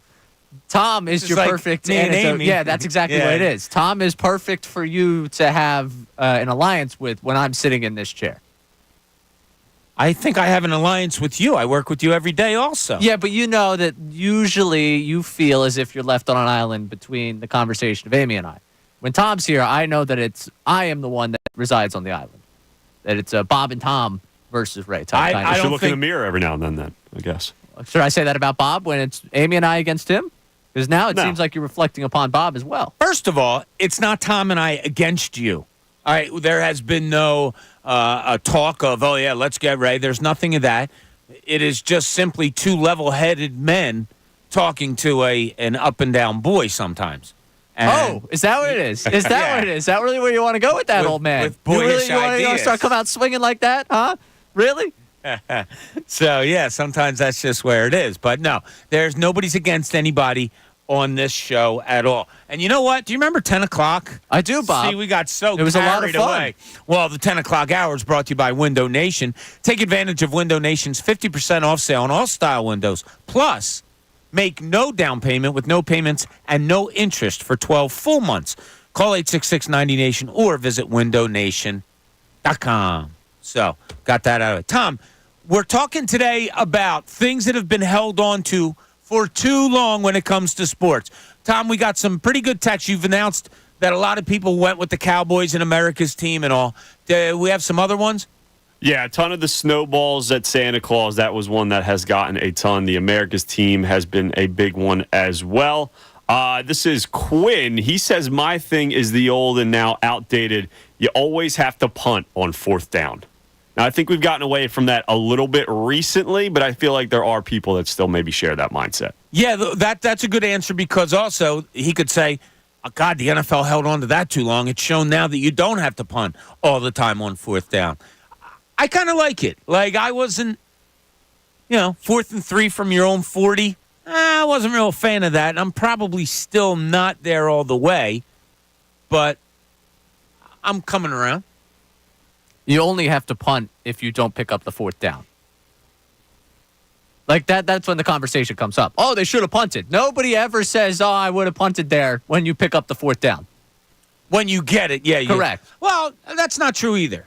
Like, there are times when Nick Sirianni, during his tenure, I'm only bringing it up on him because I'm showing the recency of it, that he did go for it on fourth, got it, and I would have said to John, or I did say to John, back in the day, like, yeah, I don't know if I would have done that. Now, God bless him, he got it, but I don't think I would have done that. I'm just saying, if when you're watching, like, for us, yeah, we'll and you, I know you'll come clear on that, but I mean, like, when you're watching with the group of people, the only time, they should have punted there, is when they didn't pick up it on fourth down. Nobody in the room is saying that they should have punted there when they're still driving after picking up a fourth down. Well, how about before they go? Like, they go to line up to do it on fourth down. This is how me and my friends would be like, I don't know about this. I wouldn't do it. I wouldn't. What are they going to do? There's a lot of quiet people in the room before that happens. Oh, is that right? Yeah. Okay. I personally am a big fan of going for it on fourth down. In many scenarios. I am, get but aggressive. then you see like what Brandon Staley did, and a big reason why he was fired. He went for it too much. Like, look, he was bad but it felt like there's sometimes it's overkill. Even Dan Campbell has that same type of feel where, like, yeah, you should go for it on fourth down majority of the time, but every single time, and that's what it seemed like with Dan Campbell and even Brandon Staley before he got canned. Yeah, it's I don't hate tough. everything Dan Campbell did, I'll be honest. Hate anything he did? I didn't hate it. I got it. It's been so long since football playoffs, I can't even remember. But I do remember a couple times. Oh, yeah, I mean, everyone the next day. He got crushed. I think I'm more in the minority of people believing that he was okay with what he did. There was a moment in that game. I think there were 2 moments in that game where I'm like, yeah, you shouldn't have gone for it there on that fourth down. And I think the one, it dropped out of the dude's hands and he dropped it and everyone was like, oh, if we only caught the ball. Well, you threw to a wide receiver 4, your fourth string receiver. Maybe that's part of the reason that shouldn't be the play call. I mean, his paychecks are there to catch the ball. But, yeah, I get what you're saying. And we have other texts about stuff that has been held on too long? Absolutely. We got Dawood in Northeast. I know it's a low-hanging fruit, but it has to be the underdog mentality crap locally. I mean, if you think, how much does the underdog actually win? If we all go on our betting app and we all keep betting on the underdogs, we'd all be broke. I got to tell you, I like it a lot. And some of them, because they annoy you so much, you'll say, oh, it's been around way too long. Like, that's only really been around since they started wearing the masks, I guess, in 17 or whatever. But, yeah, I'm with them. I get tired of it. Like, every time your team's doing well, oh, we're the underdog. We have one here from Kevin from National Park who says, this is more something he wants to get rid of. Done with. It's been drawn out way too long. The wave. I could be Mr. Buzzkill here, but I think it's old and has overstayed its welcome doing the wave at sporting events. What was his name? His was Kevin from National Park. I couldn't agree with you more, Kev. I can't stand it. I can't stand when I'm in the stadium when it starts. I can't stand watching a game on TV and not seeing it. You can hear it.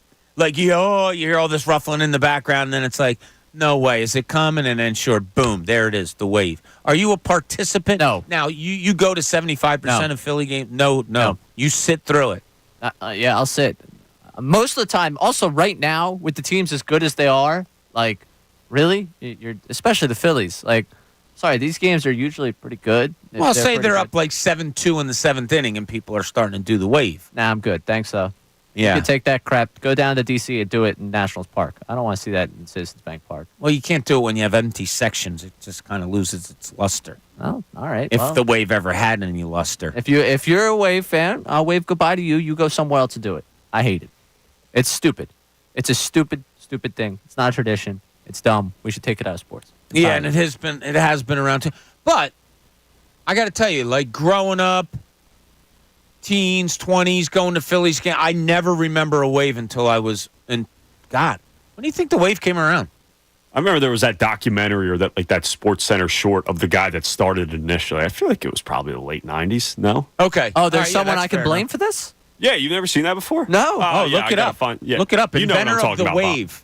You know what I'm talking about? I do. Yeah. I Inventor of the wave. I have someone I can actually pin the this ocean. On? The moon. God. That's just I didn't see it. Did you see it? I remember watching it for like 2 minutes. It was just some dude who was, probably had a couple drinks on him and started it up, and there was a big controversy. But yeah, look it up. Crazy George Henderson. It's a great start. What do you say, George? Perfected the wave at National Hockey League games, followed by the earliest available video documentation of a wave, which he led on October 15th, 1981, at a Major League Baseball game in Oakland, California. Wow, I don't remember it in my teenage years. Okay, so I want to be very clear. Well, 81, Bob. Go ahead, Ray. Sorry, you called me a boy earlier this segment. I said your boyish thoughts. Pay back here. Appeared in U.S. sports events in the late 1970s to early 1980s. Began to be adopted internationally after broadcast coverage of the 1986 FIFA World Cup in Mexico. Wow. So Crazy George Henderson is the one I have to blame for it. Interesting. And this kind of changes my viewpoint of baseball in Oakland. I was very pro them being in Oakland. If they're the ones that started this for me, that's grounds for removal of the team. God, that, totally off kilter here. That stadium is so gross. No, it's disgusting. So when I would cover Sixers games when they were playing Golden State and Golden State was still in Oakland, you'd get off the BART and you'd have to walk from the BART to the arena. But you would walk on a concourse that overlooked the A's stadium, which, of course, was empty. It's the middle of winter and stuff like that. Oh, my God. It made the Vet look like Longwood Gardens. I mean, it was absolutely disgusting. So, yeah, sorry. Now I'm going down the rabbit hole. Yeah, you here. are. Yeah, I know. I can't. They I compare lost this you man now. to Johnny Appleseed for taking the wave everywhere he went after that A's game in 1981. That's a disgrace. That's an awful legacy to have. Is he still alive, this guy? I don't know. I'll have I to think look you him should up. write him a Who terse has the better email. nickname? It was Johnny Appleseed, or what was his name again? Crazy George. Better nickname. Wild Bill Hagee was in Baltimore. Was a guy at the old memorial because my sister, married a guy from Baltimore, lives down in Baltimore, and she's a lot older than me. When I was a kid, I would go down there. They would take me to Orioles games in, what was it called, Memorial Park or something, whatever it was, the old one. And they had this guy, Wild Bill Hagee. And he would sit up, I'll have to look it up, but he would sit, I think, in like the left field stands, and he would like wave his hands, and everybody must have kept their eyes on him. And when he would wave his hands, the place would go nuts, and then he'd do the ORIOLES, and everybody would respond to Wild Bill Hagee. Yeah, crazy stuff there. But, all right, when we get back, dip into some more of this Jaylen Hurts talk, because I'm wondering, where are you on it? I stayed on that red line. After last season, they said, and I'm making this up, proverbially, it was said, jump off this red line of not having an opinion. Either you're on the side of, yeah, he's going to be great, more like 2022, or, I'm concerned, jump off on that side of 2023. I decided to stay on the line and say I need to see one more year out of him to be fully convinced. Now, look, I love watching Jaylen Hurts play. I said I loved watching him in college. He was my favorite college player to watch in his last year in college. I'm very, very fine with him being the starting quarterback of the Philadelphia Eagles. I just want to know, where do you put him? Somewhere in between 22 and 23, but kind of where? More towards 22, more towards 23. 610-632-0975. And the question of the day so far: what do you think has been around sports for too long? 610-632-0975. Thanks for joining us. This is Middays, 97.5 The Fanatic.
Welcome back, middays.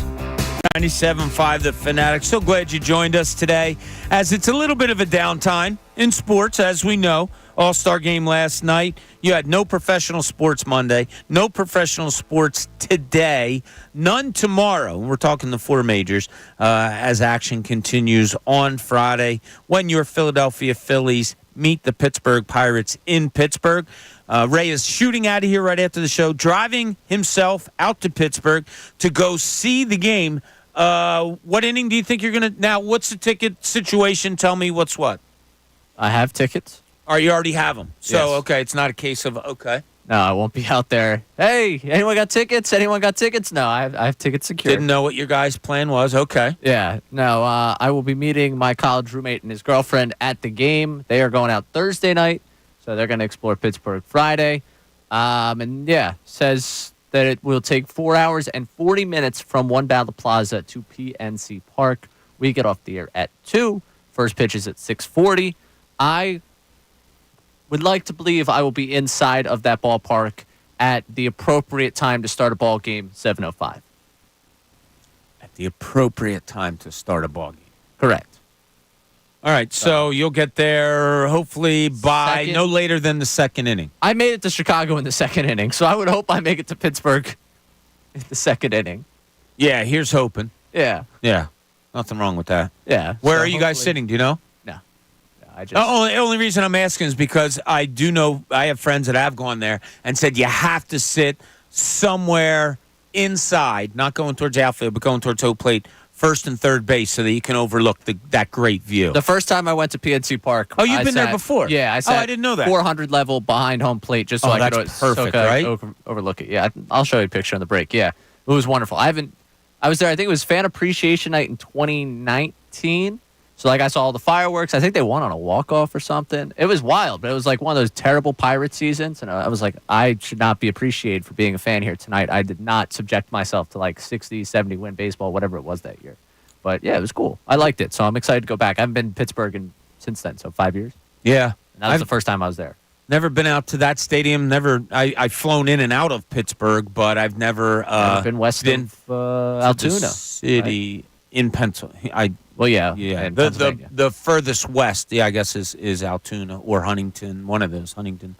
Have you ever been to PNC Park, Tom? I have not. I've been outside of it. I had a cousin that had a wedding over there. We took like a tour on a boat or something like that. So I was outside of it. Fireworks were playing after a win, too. So it was pretty cool. But I've never been in the stadium. We walked around it, but never been in the stadium. Yeah, it looks spectacular. Maybe we'll have to plan on a show maybe out there sometime. Yeah. How about Friday? All right. Yeah, I'm in. I have a place to stay. I have the tickets to the game. You have a place to I'm stay. prepared. We have a place to stay. That's right. Because that's how we roll here at 97.5. I have to make some phone calls if that's the case. All right. I've been watching. I'm not going to lie. I have probably caught just about every summer league game that the Sixers have played. Certainly, and this is where I'm not going to lie, certainly not in its entirety. Haven't sat down and said, you know what, I'm watching this whole summer league game. No. More than dribs and drabs, less than almost all. Okay, somewhere in between there. Obviously, there's three players that I think we all like to keep an eye on when it comes to this summer league, and it's Ricky Council IV, it's Jared McCain, and it's Adem Bona. Bona is a guy that, energy-wise, you're cool, you see it. To me, he looks small for playing a big. He's 6'8", to try to be playing a big man position. People compare him Paul Reedish. Is he like a third center, something like that? Yeah, okay. I see him spending a lot of time in the G League.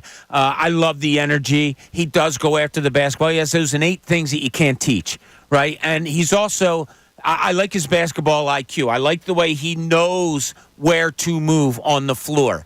That has been impressive. I don't think he's NBA ready yet, and I don't think the Sixers thought he was either. He's what I thought he would be, and even a little bit more, because I do love the energy. That's my breakdown on that. Ricky Council IV, he's really grown into an NBA body. Like, he looks the part. Does he have an NBA skill set that the team can say, yeah, he does this really well, that's NBA ready, and will grow him in other places. Because that's the big thing that NBA people talk about. Do you have a skill set that can put you into the league and then grow other set of your game that will grow you into a better player in the league? I don't know if he does. Kind of an all-around, okay, maybe an energy guy. Can he hit you an open three on a consistency level that you would like? A lot of it's to be determined. Could he be a top 10, 12 guy? Okay, maybe, but I don't see much more than that. He might be forced into that. I don't see much more. But my real scouting report that I wanted to give was on Jared McCain. I liked when I first saw him, and I mentioned it to you, Ray, that he made a summer league game, which is frenetic in pace. He made it slow down to the way he wanted to go to. That impressed me. Like, oh, look at that. This kid can control something that is out of control and has been for years. Then, the further I watched him, I noticed the lack of athleticism. Like, there's just not that there. Does some things well on a basketball court, no question about it. Played at Duke, so obviously a very good basketball player. But looking at it NBA-wise, the shot, decent. I think he needs a lot of time. I shouldn't say a lot of time. He's good at catching, setting his feet, and getting it off. Consistently making, I'm not there yet at an NBA level. Overall, with everything that I saw from him, I don't think he's ready to put in minutes in an NBA game if you're going to have to rely on him. That's just my thought. And again, it's very light scouting, it's summer league, all of those things. I will say this in the positive. It wouldn't, though, surprise me. I'll say it this way. Jalen Brunson, and I'm not making the comparison, when you first watch him play and you're like, yeah, could be an NBA player, has far exceeded what people's first thoughts were. It wouldn't surprise me if McCain exceeds what my first thoughts are right now. So that's where I'll go with it. It's kind of an incomplete, but it's also summer league, so giving complete scouting reports I don't think is viable. So to sum it up for this season, you don't see off the bat a massive role does not seem to be, like even a role in the regular rotation does not seem to be in the future for you based on what you've seen on this summer league. I don't think so. Okay. No. And if it is, it's not saying that his future is in doubt with you. Oh, God, but the no. immediate future for him. No. Yeah. No. But I could see where you're trying to curve that conversation there at the end of like, don't give up on this guy because he's not going to be there right there. But right away, don't expect much. I don't think so. Yeah. Okay. Yeah. That's just where we are now. Now I'm really anxious to see him. When the Sixers open up training camp and get on. You don't have to do that. I can't stand him. We don't have a lot. For 3 days, I'll be honest, we don't have a lot for Friday. I'm getting better at this, aren't I? Or I'm just so focused in this chair as compared to that chair that I'm just totally missing all of your mistakes. No, I don't think you are. All right, Terrell and others, hold on the line because we are getting some people talking about still, and it's the question of the day, what has been held on to for too long when it comes to sports. We've had some great answers, but we can get some more. 610-632-0975. You can call in, you can text us, because the top 2 answers of the day are going to win FanFest tickets. We thank you for joining us today on this Wednesday. This is Middays. Bob Cooney, 97.5 The Fanatic.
Welcome back, noon hour, midday show. Take you into the best show ever with Tyrone, Bill Colarulo, and Silvana today. Dylan was just showing me a little something from. I can be fully honest here. What? No? Turn on your mic. What? Nothing. I'm just watching you talk. I'm sitting here. What little something was Dylan showing you? All right, so he came in. He came in the other day. Dylan does great Instagram stuff with us. It's not that funny, right? And pretty good. Yeah, it was good, but I mean, it doesn't require Ray not be able to talk right now. Talk. You're talking. So Dylan does little Instagram stuff with his phone. He comes around and does some fun stuff. The other day, after what was her name, Ingrid Andress, after she screwed up the national anthem, he came in and said, "All right, sing one line of the national anthem." So he comes to me and says it, and I go, "Oh, whose idea was this? Kincaid's?" And he's like, "Oh my God, yeah! How'd you know?" I said, "Because the guy wants to sing badly. Like my first year here, he wanted to do a Christmas album with us, singing." And I said, "I didn't work 30 years in sports here to have somebody make fun of me singing a Christmas album, but whatever." So sure enough, to open it up, Dylan showed me. Now we decided not to do it because the girl admitted that she had to go into rehab because she has a drinking problem. So out of sensitivity, we decided not to do it. But I said to Dylan, let me see. And I've only seen half of it so far. So, yes, Kincade opened up with his rendition starting the national anthem and all. And I was like, all right, that's John's a showman. That's John. The second line of the song is Connor Thomas doing like his best Frank Sinatra, like taking it very seriously. Kind of a cringeworthy is what it was. Oh, trying way too hard. Tom. Way too hard, Connor. Yes, overachiever, but more of a kiss ass. Not Connor Thomas. Imagine that. I see him doing it in sports. I didn't think he'd do it in singing. And then, so I've only seen half of it, and I'm giving scouting reports. Then Bill Colarulo came on. Tone deaf, I guess, is how you would use the word. Tone deaf. He was way off key, but he tried hard nonetheless.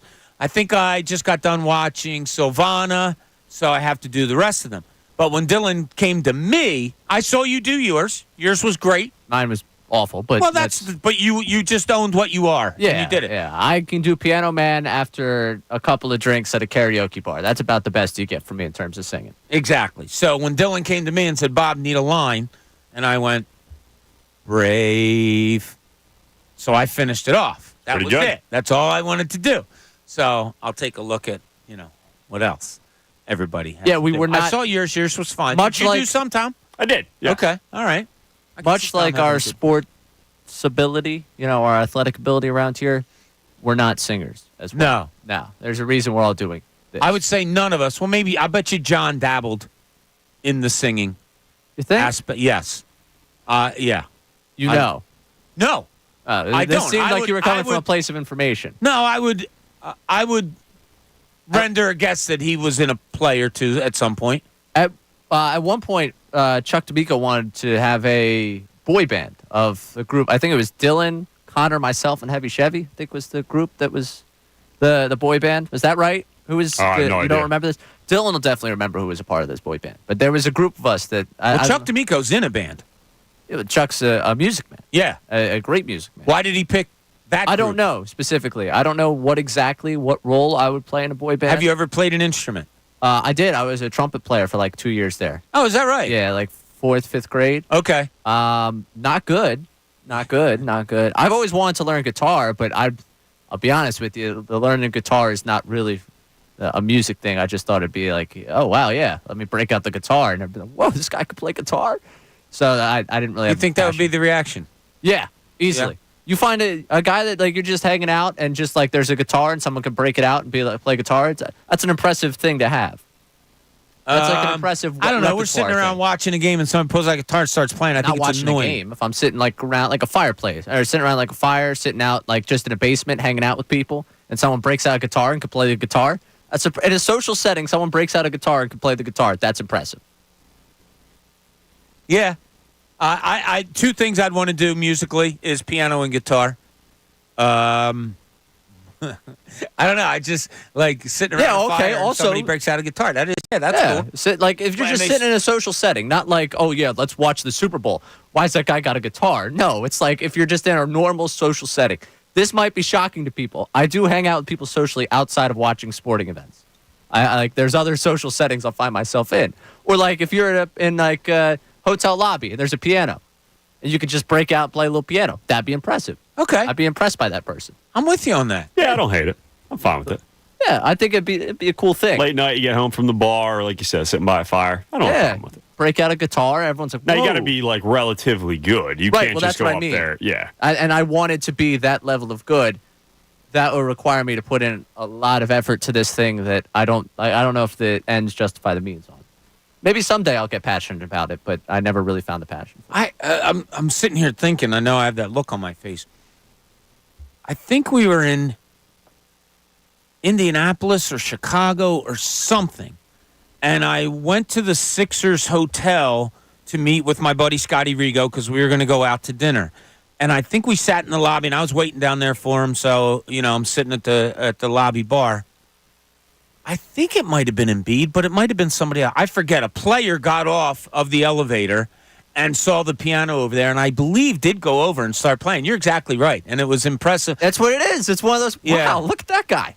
I would love to have that type of ability about myself. So would I. I always wanted to play the piano. Really? I did, because when I was a little kid, my parents had a piano.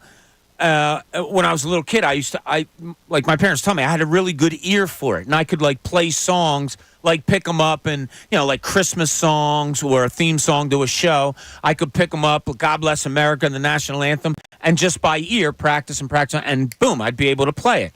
I wanted to get lessons, but when I was a little kid, I threw socks down the back of the piano, so a lot of the keys on the piano didn't work. So they deemed it what? Karma. Yeah. Why would you do that? I was a little kid. Like how little? To the point of when I was in like first and second grade, and I wanted to like start trying to play the piano. It was already really busted. So I was thought a little you were kid. like I threw messing sweat around socks as like a. My mom said I didn't like to wear socks and shoes when I went outside to play when I was little. So when she would put socks on me or give me socks to wear, I would. Why would I throw them in the piano? It's ridiculous. Yeah, I mean, that's what kind of where I was coming from. On yeah, that one. You mistake it with the trash can or something? Like, I don't know. I was the last of like 4, and my parents were real old when they had me. So, like, I think I just had to find entertainment wherever I could. Mm-hmm. And if that meant throwing a sock down the back of the piano, that's what it meant, Ray. And I apologize for it. We have a lot of texts. We have some tweets about things that have been held on to for too long in sports. And Terrell in Philly has another one for us. Terrell, you're on 97.5 The Fanatic. What's up, buddy? Yo, real quick, one thing I always wanted to play the saxophone. I felt like saxophones always brings people together for some reason. I don't know why. Terrell, I'll tell you what. I think it's one of the most powerful instruments too. Like, I don't know if you like I like Springsteen, and so be it. Clarence Clemens on a saxophone was just unbelievable to me. That's actually a good name drop on the saxophone. Yo, real quick before I get to my thing that has been too long in sports. I would like your opinion. I respect your basketball opinion. I would like your opinion on what you think about Caitlin Clark this year, and as far as Philadelphia not getting in on some of this WNBA action too. Like, why haven't we got a team yet? There's a business aspect to it, Terrell, that I haven't really dived into all that much about. Would it be good for the city? Is it a money-losing? People will be way better fans than what they have right now. But I don't want to spend too much. I would love a WNBA team here, though. But yeah. So things have been in far too long. I think the All-Star game is one, but I think money, they're making way too much money. And then the second one, if I can get a second one in there, I don't know. I think the playoff format. I hate seeing bad teams in playoffs and teams that perform better not making the playoffs. So instead of having like 8 from a conference, you'd rather it be like 4.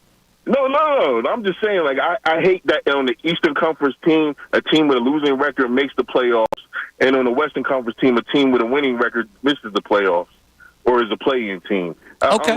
I think I hate the disparity of that. I think it's unfair. Okay. All right, Tara, hold on a second. Let us get your information from you and put you in the running for FanFest tickets.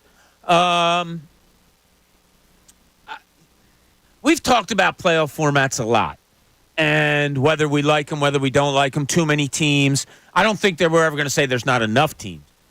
I said I kind of liked baseball back in the day where you had an East and West division in both the American and National. Those two faced each other. And then you had your World Series opponent right there. Like, that was cool. But we wouldn't have Red October if this was the case the last couple of years. So playoff formats, they're going to be questioned. I don't think much is going to change. And for baseball right now, it gives more teams the incentive to do it. Like, if you only have 4 teams that are making the postseason, a lot of teams right now would just kind of, we're done. Yeah. Let's pack it in. So Yeah. I like at least the competition there. I'll go with, and he's mentioned the East and West in terms of conferences in the NBA, and I will certainly go to the divisions is something we've held on too long in basketball too, given the fact that one was a tiebreaker this year for a playoff spot that pushed the 76ers into something that we've already held on too long to, and that's the play-in tournament. Get rid of it. Again, I'm done with that. Thank you, though. So I could kind of agree with Terrell a little bit there. It might happen in Major League Baseball. Isn't there talk about relocation for these divisions in the next couple of years when they expand? Yeah, I mean, that could be an interesting avenue of where they like. And would you?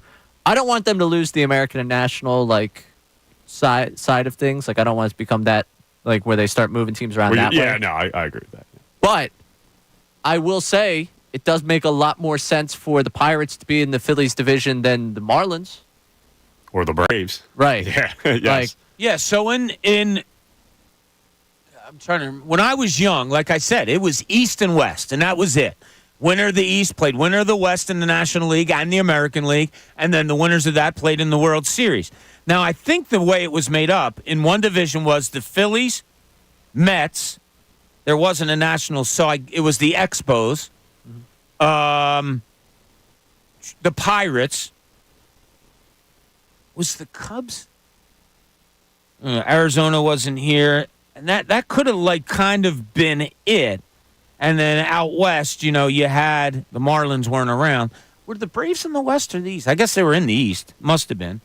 But the West was, Houston, L.A., Cincinnati, San Francisco, those teams. And it was just, can you imagine that, though, in this day and age? One team wins East, one team wins West. You guys meet in the what is now called the National League Championship Series. That's crazy. Piece of trivia for you. Okay. Since 1990, there are 3 teams that have won 3 consecutive or more NL East titles. Who are the 3 teams since 1990 that have won 3 consecutive or more NL East titles?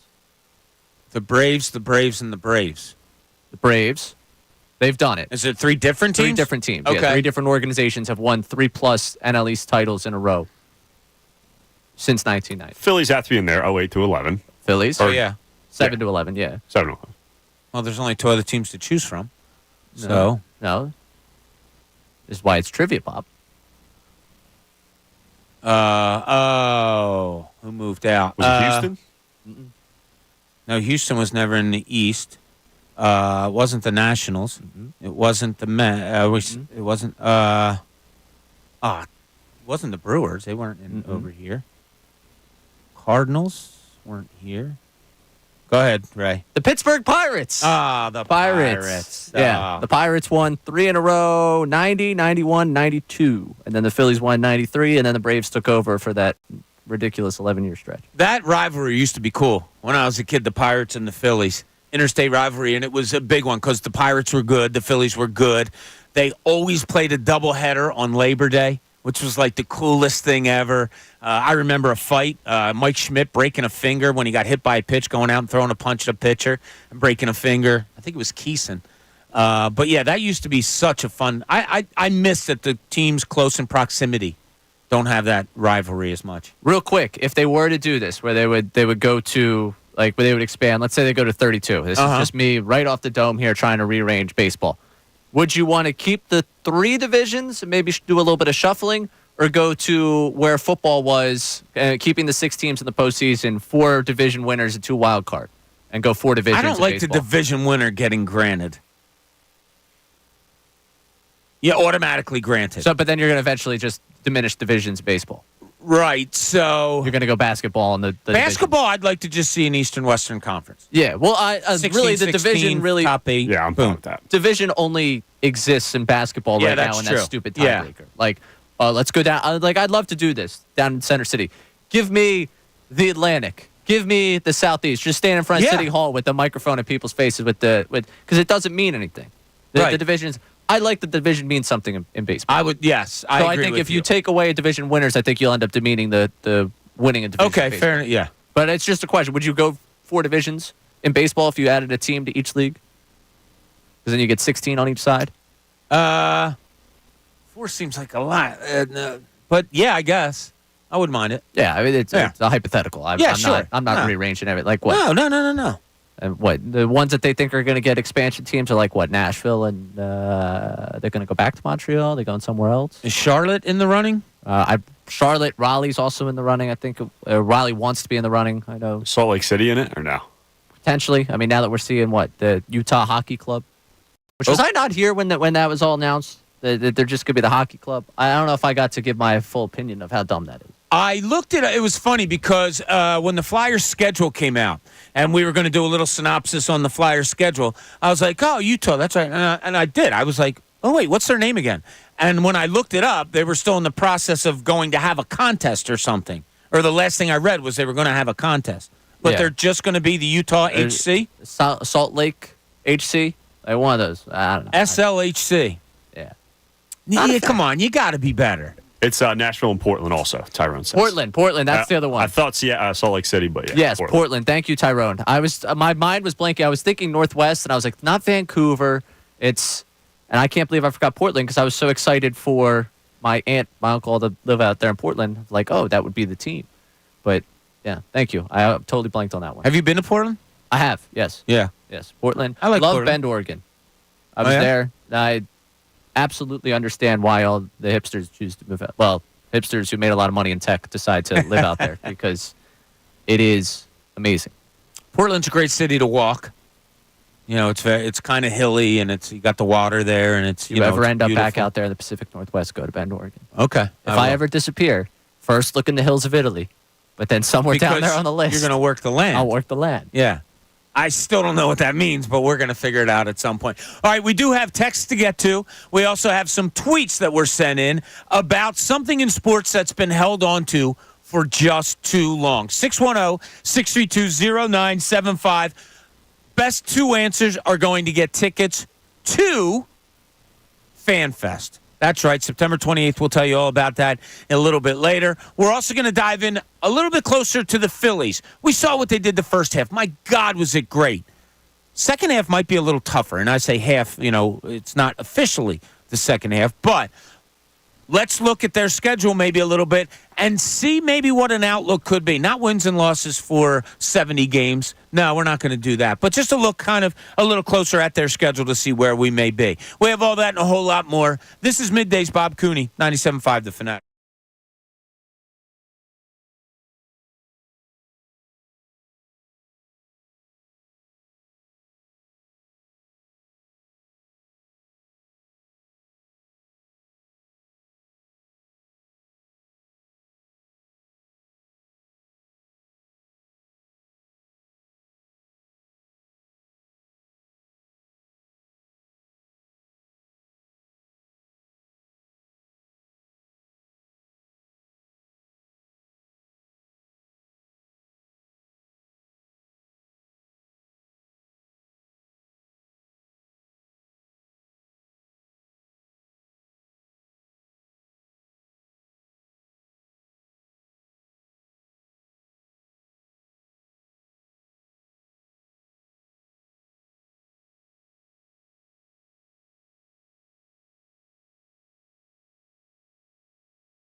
Welcome back, 12:30. Ray, say something. Hey, this 12 o'clock hour, Bob. You want to hand me that so I could really buy you some time? No, because there is none. Oh, is there? Oh, wait, there is one. Absolutely. I got it. 12 o'clock hour. It's brought to you by Service First Heating and Air Conditioning.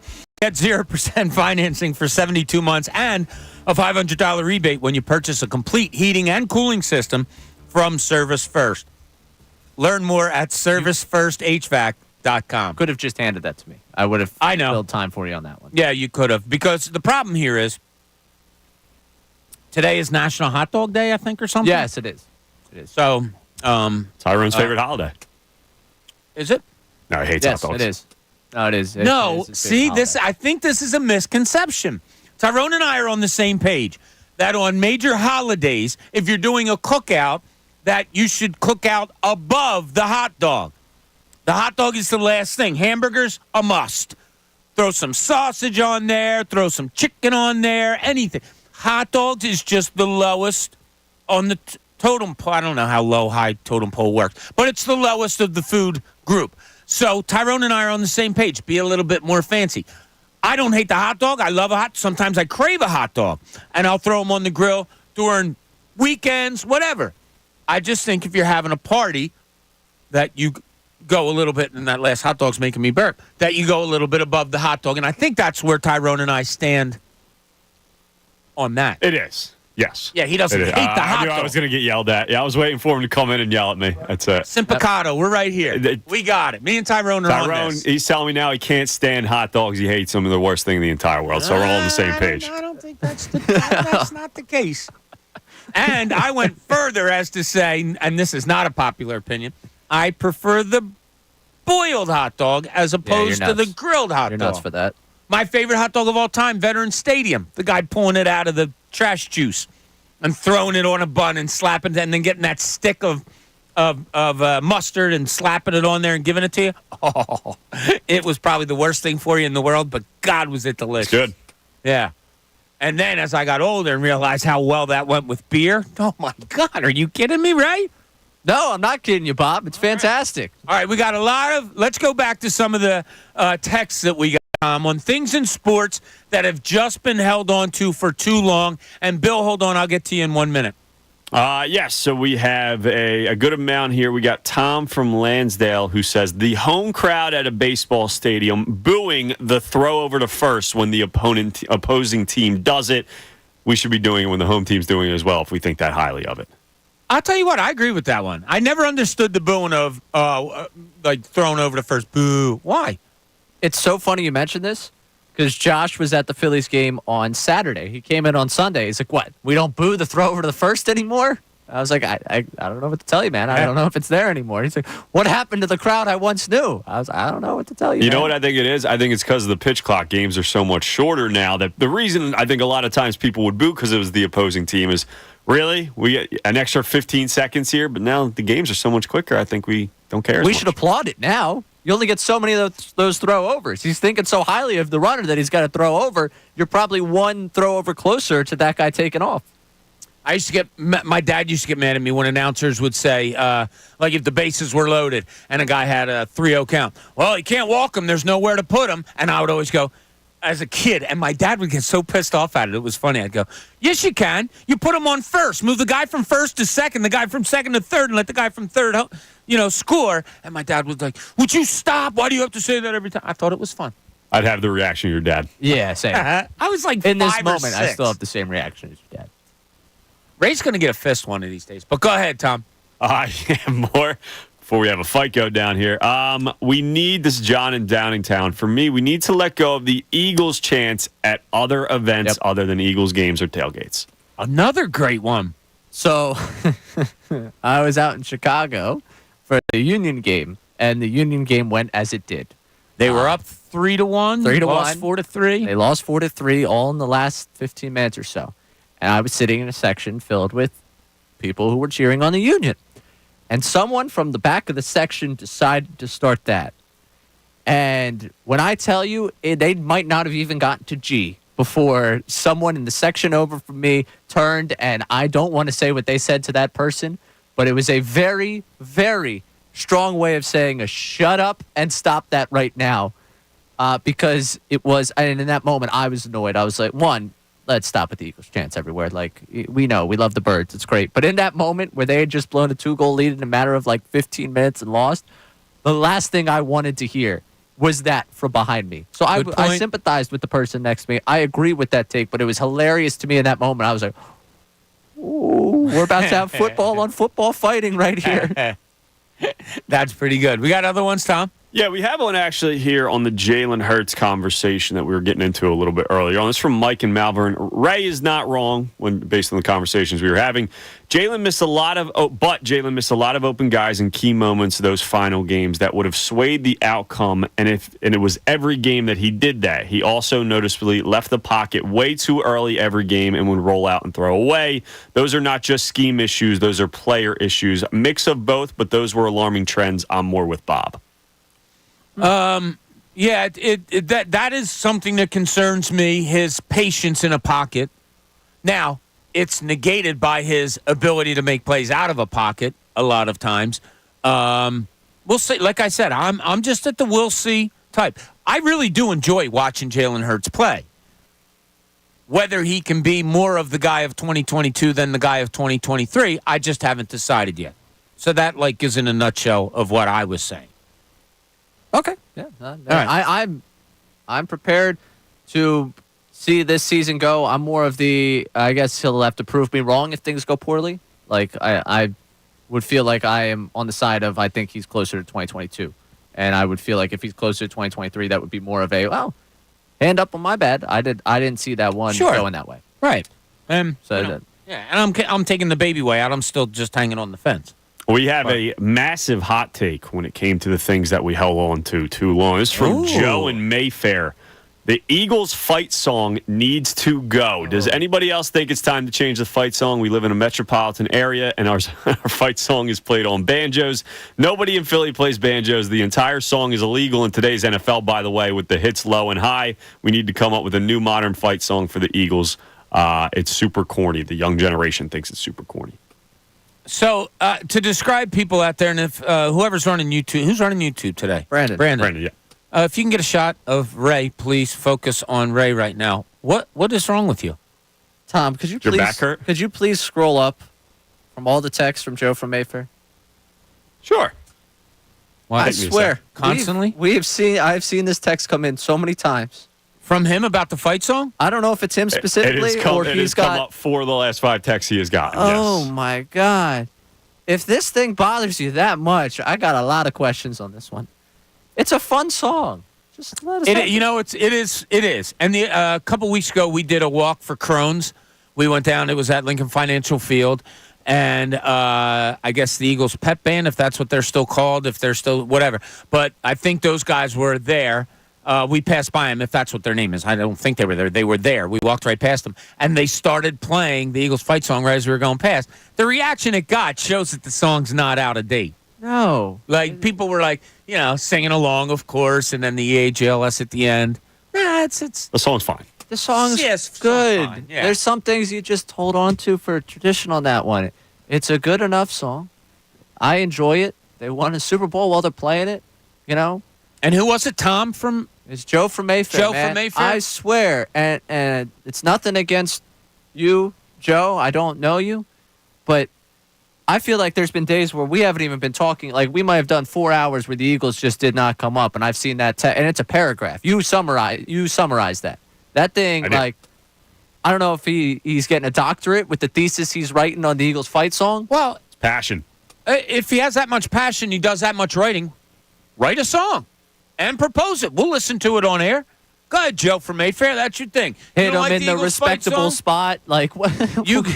It's outdated with the rules. Yeah, no kidding. Yeah, write it up, Joe. Seriously, we'd love to hear write it out to us. We'll talk about it on air, and then maybe you put some lyrics to it or some music to it, and see how it all flows. Go ahead, Joe. That's your assignment. In the meantime, every time we get a fan-generated song, though, things go poorly. Think about that. In the meantime, Joe, you are not allowed to text here anymore until you write that fight song, because I can see you've gotten under Ray's skin. And immediately we get a random text. Joe from Mayfair can go kick rocks. Fly Eagles, fly, go Birds.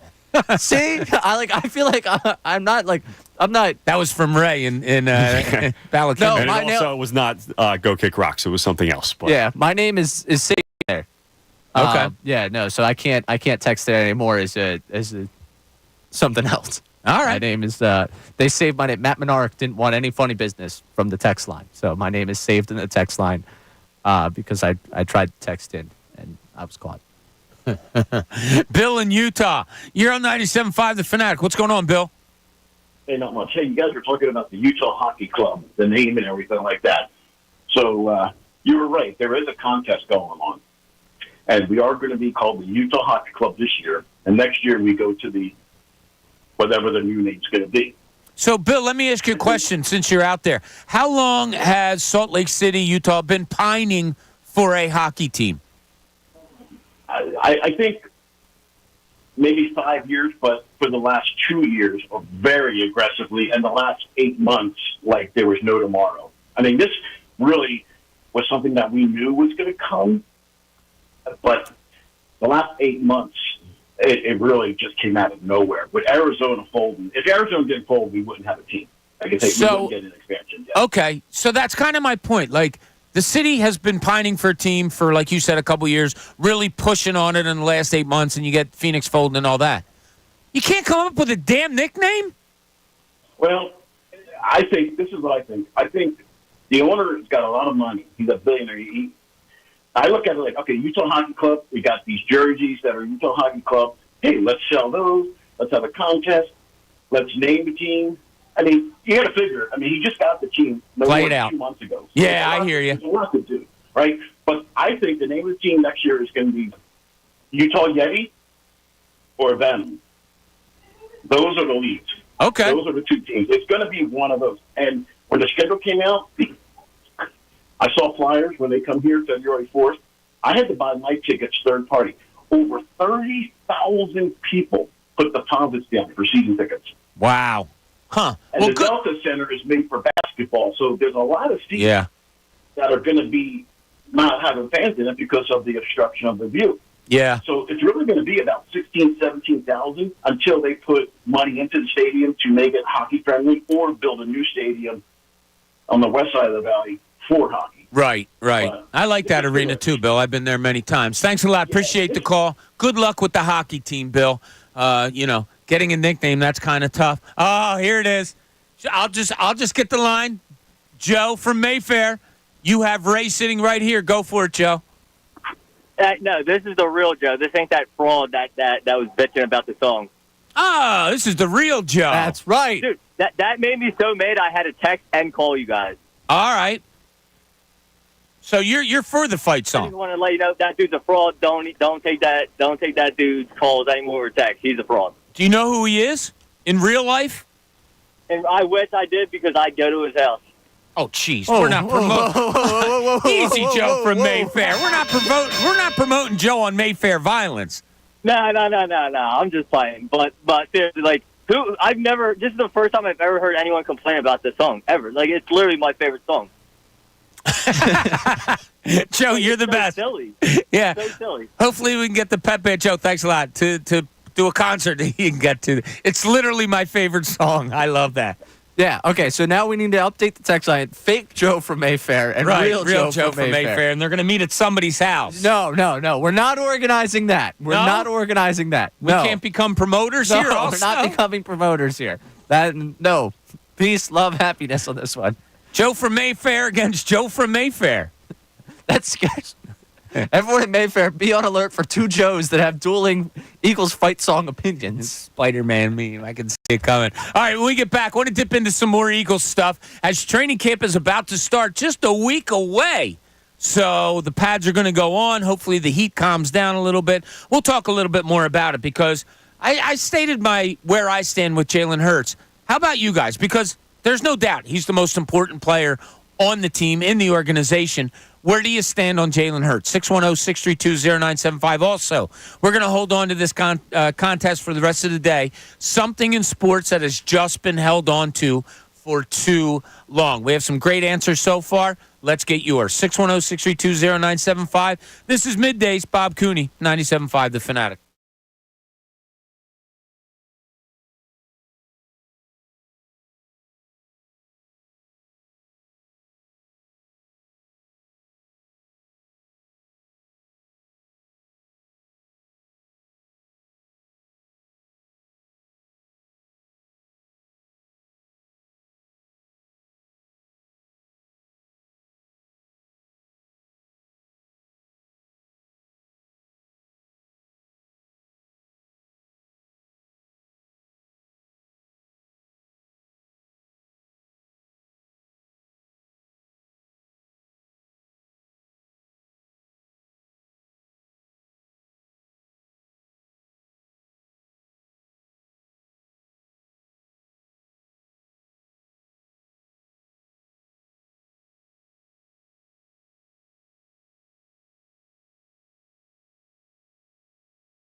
Days, glad you're with us. Hope you're having a great day. Be ready for some people listening might be going out to the Union game tonight. Chance to see history, potentially. Yeah, how about that? So, Gavin Sullivan gets called up. The 14-year-old, is that a good way of phrasing it? Called up? Brought up to the top team. Promoted? Right. Yeah, okay. 14 years old. He could make his Major League Soccer debut tonight. Decade younger than me. Yeah. Yeah, these guys start going, my God, he could be my son and stuff like that. You didn't say that. I didn't say that. No. I want to be very clear about that. I did not say that. No, you did not say that. But 14 years old, could be playing tonight for the Union. You know, they're not in a great way right now. Team hasn't been playing well. All the Sons of Ben are kind of uniting and doing what they're doing to try to, get things to be different. Obviously, you know how much we root for them. They will be on our airwaves tonight. We love Jim Curtin. So hopefully this gets turned around. I guess this is kind of a little, I don't know. I'm not speaking for Jim Curtin or anything like that. But you wonder, is this a little kick in the ass of the team say, hey, you're not performing, I'll call up the 14-year-old. I mean, he's also an incredible talent. He's 14. Yeah, but if he's doing it at Union 2 the way that they say they've been doing it, I'm not going to pretend that I've been locked into Union 2 games and I know exactly what's going on down there. No, but nor do I. If he's performing that well there's only one other place for him to be. Are Union 2 players, they're 2 players because of their age or because of their ability? I mean, I'd say it's a combination of both. That's the development program. Okay, so program. Yeah. So even if he's kicking butt there against 16, 17-year-olds. Or 20. Well, that's kind of what. Are there 20-plus-year-olds in there? I believe, yeah. Okay.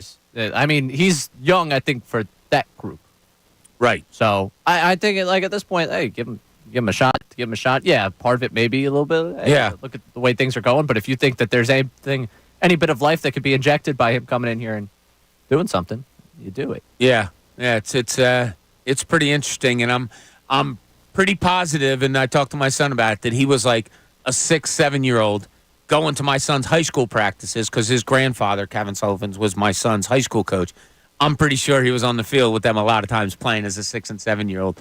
And it being like, oh, look at that kid. 7-year-old on the field, potentially with 17. 18. Yeah, exactly. Yeah, so he's used to it. Yeah, I was going to say, at this point, I think should be interesting. Yeah. Rooting for history on that one. Certainly rooting away the weather. Yeah, it could be. So am I. I hope.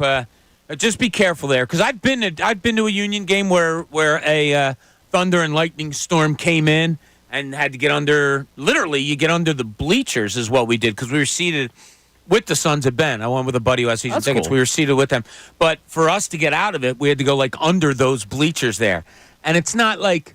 It's not like you're at a Phillies game or an Eagles game where you can go into a nice kind of concourse or lobby to get out. It was it's kind of like where they put the trash. Well, especially where we were. Sons of Ben, there's no concourse back there behind there. No, so that's for me where I've sat mostly. I'm just your press box or suite. You get treated royalty. I'm down there. I was gonna say I'm just on middle, almost. Oh, middle of the field. Midfield. Yeah, not right. even Right. Midfield. Yeah, 8 rows up, middle of the field. I'm not middle of the field. I'm ready done. I get the ticket most of the time. The tickets are from through here, or I do have friends that work there, but usually it's similar seating. We got to do a Union game as a show and friends pretty soon. Right after the trip to Pittsburgh. Yeah. Yeah. On the list. Do that. So you find out a lot about Ray. Ray said he found out a lot about me during one of the breaks, but I found out a lot about Ray. I think he thought that there was a tinge of seriousness when you and I said, oh, maybe we'll go out to Pittsburgh with you, because we got done there. He turns around right away. There's no room for you guys to come out. Wow, I said I'd have to make a couple calls. Real nice. No, I didn't hear the couple calls at all. I heard there was play no the audio room. From the air, too. No room for us at all, Tom. Yeah, I said, I'd make I'd say, hey guys, bring a blanket or a pillow, something. We'll figure it out, is what I would say. You Tom. always make room for your friends. That's what I was told growing up, but I guess not. I guess we're just coworkers. I don't know. I don't know what you want me to say. You want me to invite you to the place? No, we're out now. No, Tom and I are going down the shore. Yeah, never mind. We're going to stay with your parents down the shore. Okay, have fun. We're going to your parents. I'm sure they're good. Christmas in July down there this weekend. Have fun. So let me ask you, as I put out the Jaylen Hurts thought earlier, and it's something we'll get into a little bit more in the 1 o'clock hour. Reservations or confidence which one rules your thoughts on Jaylen Hurts more going into this 2024 season? Overall for the season, confidence. Okay. For the beginning of the season, reservations. Oh. How about you, Tom? Because we'll dive into it deeper in the next segment. But reservations, do you think you have more of, or confidence you have more of for Jaylen Hurts this coming season? More so confidence. I don't think he'll ever get back to the level that he was in 2022, but like we've talked about a ton, the coaching staff was a mess. It was one of the worst, it felt like, in the sport, especially offensively down the stretch last year. You have a competent, supposed to be play caller now, Kellen Moore, who's called plays for the last 5 years. We still have that same skill position talent on that team, much more confident. Okay. All right, we're going to dive into that a little bit more because, look, that is the stir that is the stir. That is the straw that stirs the drink, and that is Jaylen Hurts. I don't think you can talk about your starting quarterback enough, especially on a team that, in my opinion, has higher expectations than I would certainly give them among a lot of people. So we'll dive into that a little bit more. Let us know what you think. 610-632-0975. I love watching Jaylen Hurts play. I really do. And I'm excited for the years here that he has been signed for. However, as far as where I am on his play, I'm really just not sure of where I am yet, whether he's more of a 2022 or more of a 2023. What do you think? 610-632-0975. This is Middays, Bob Cooney, 97.5 The Fanatic.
1 o'clock hour. It's brought to you by Ferguson HVAC Lyon Conklin. Attention HVAC contractors for equipment, parts, and supplies for every heating and cooling job.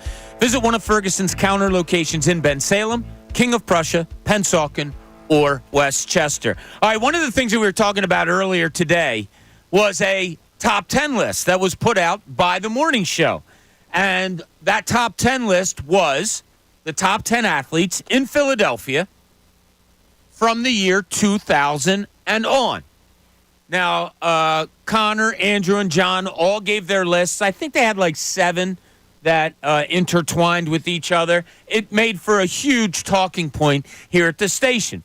So, us three, meaning Ray, Tom, and myself, decided to put our lists together.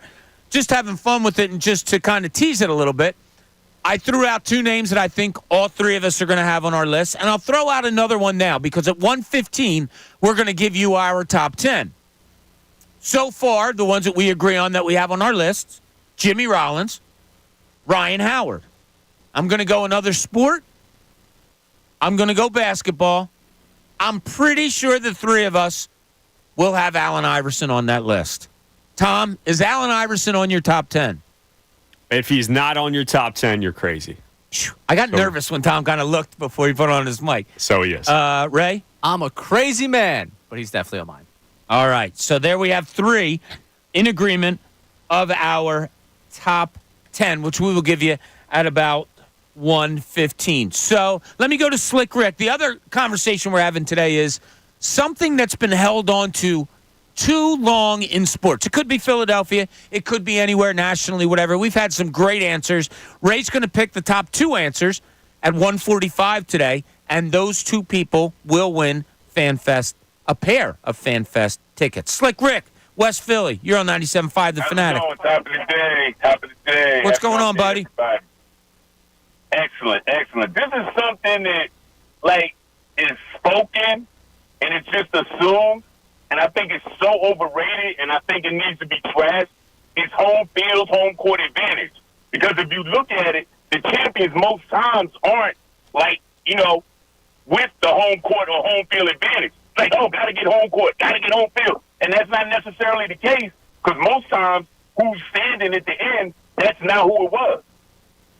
It's not what it once was. Like, home field, home court is not what it used to be. Why do you think that is, Rick? And I agree with you with that thought that away teams win more often now than they used to in the past. I don't have numbers or anything, but why do you think that is? I'm going to be honest. It's like complacency. I'm going to be honest. They just take for granted that, like, oh, we're at home. Like in a Game 7 scenario, oh, we're at home, we got it. Like, for example, the Celtics, when they played the Heat, they were like heavy favorites.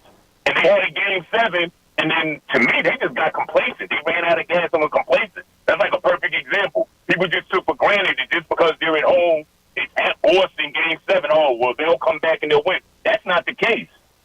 Interesting. Rick, those are interesting thoughts. Let me throw this out to you since we're going to do this in a couple of minutes. Who's your number, since the year 2000 here in Philadelphia, who is your number 1 overall athlete in Philadelphia since the year 2000? That's a tough one. They said AI. I didn't hear my man JoJo's name, so I got to go with JoJo. I heard Bryce. I heard AI. He's obvious. Like, I haven't heard Embiid, so I'm going to say Embiid. Okay. You got it, Rick. Appreciate the call. Thank you very much. We'll get into that at 1:15. But let me go back real quick to kind of put a wrap on this. And I brought up earlier today Jaylen Hurts, and it was something that I talked about, or that I wrote out last night that I wanted to talk about today. And then John Kincade said something on the morning show this morning that made me think about it even more. I'm still on the fence with Jaylen Hurts. I realize I'm probably on an island.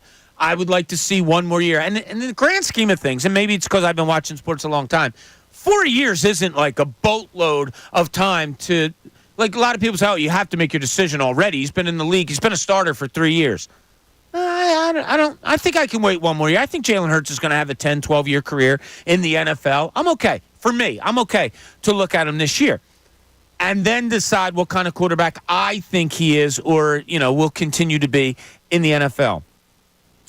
John had the line this morning that he couldn't believe, and this I'm paraphrasing, but it's pretty close, couldn't believe the year he had in 2023 after his 2022 season.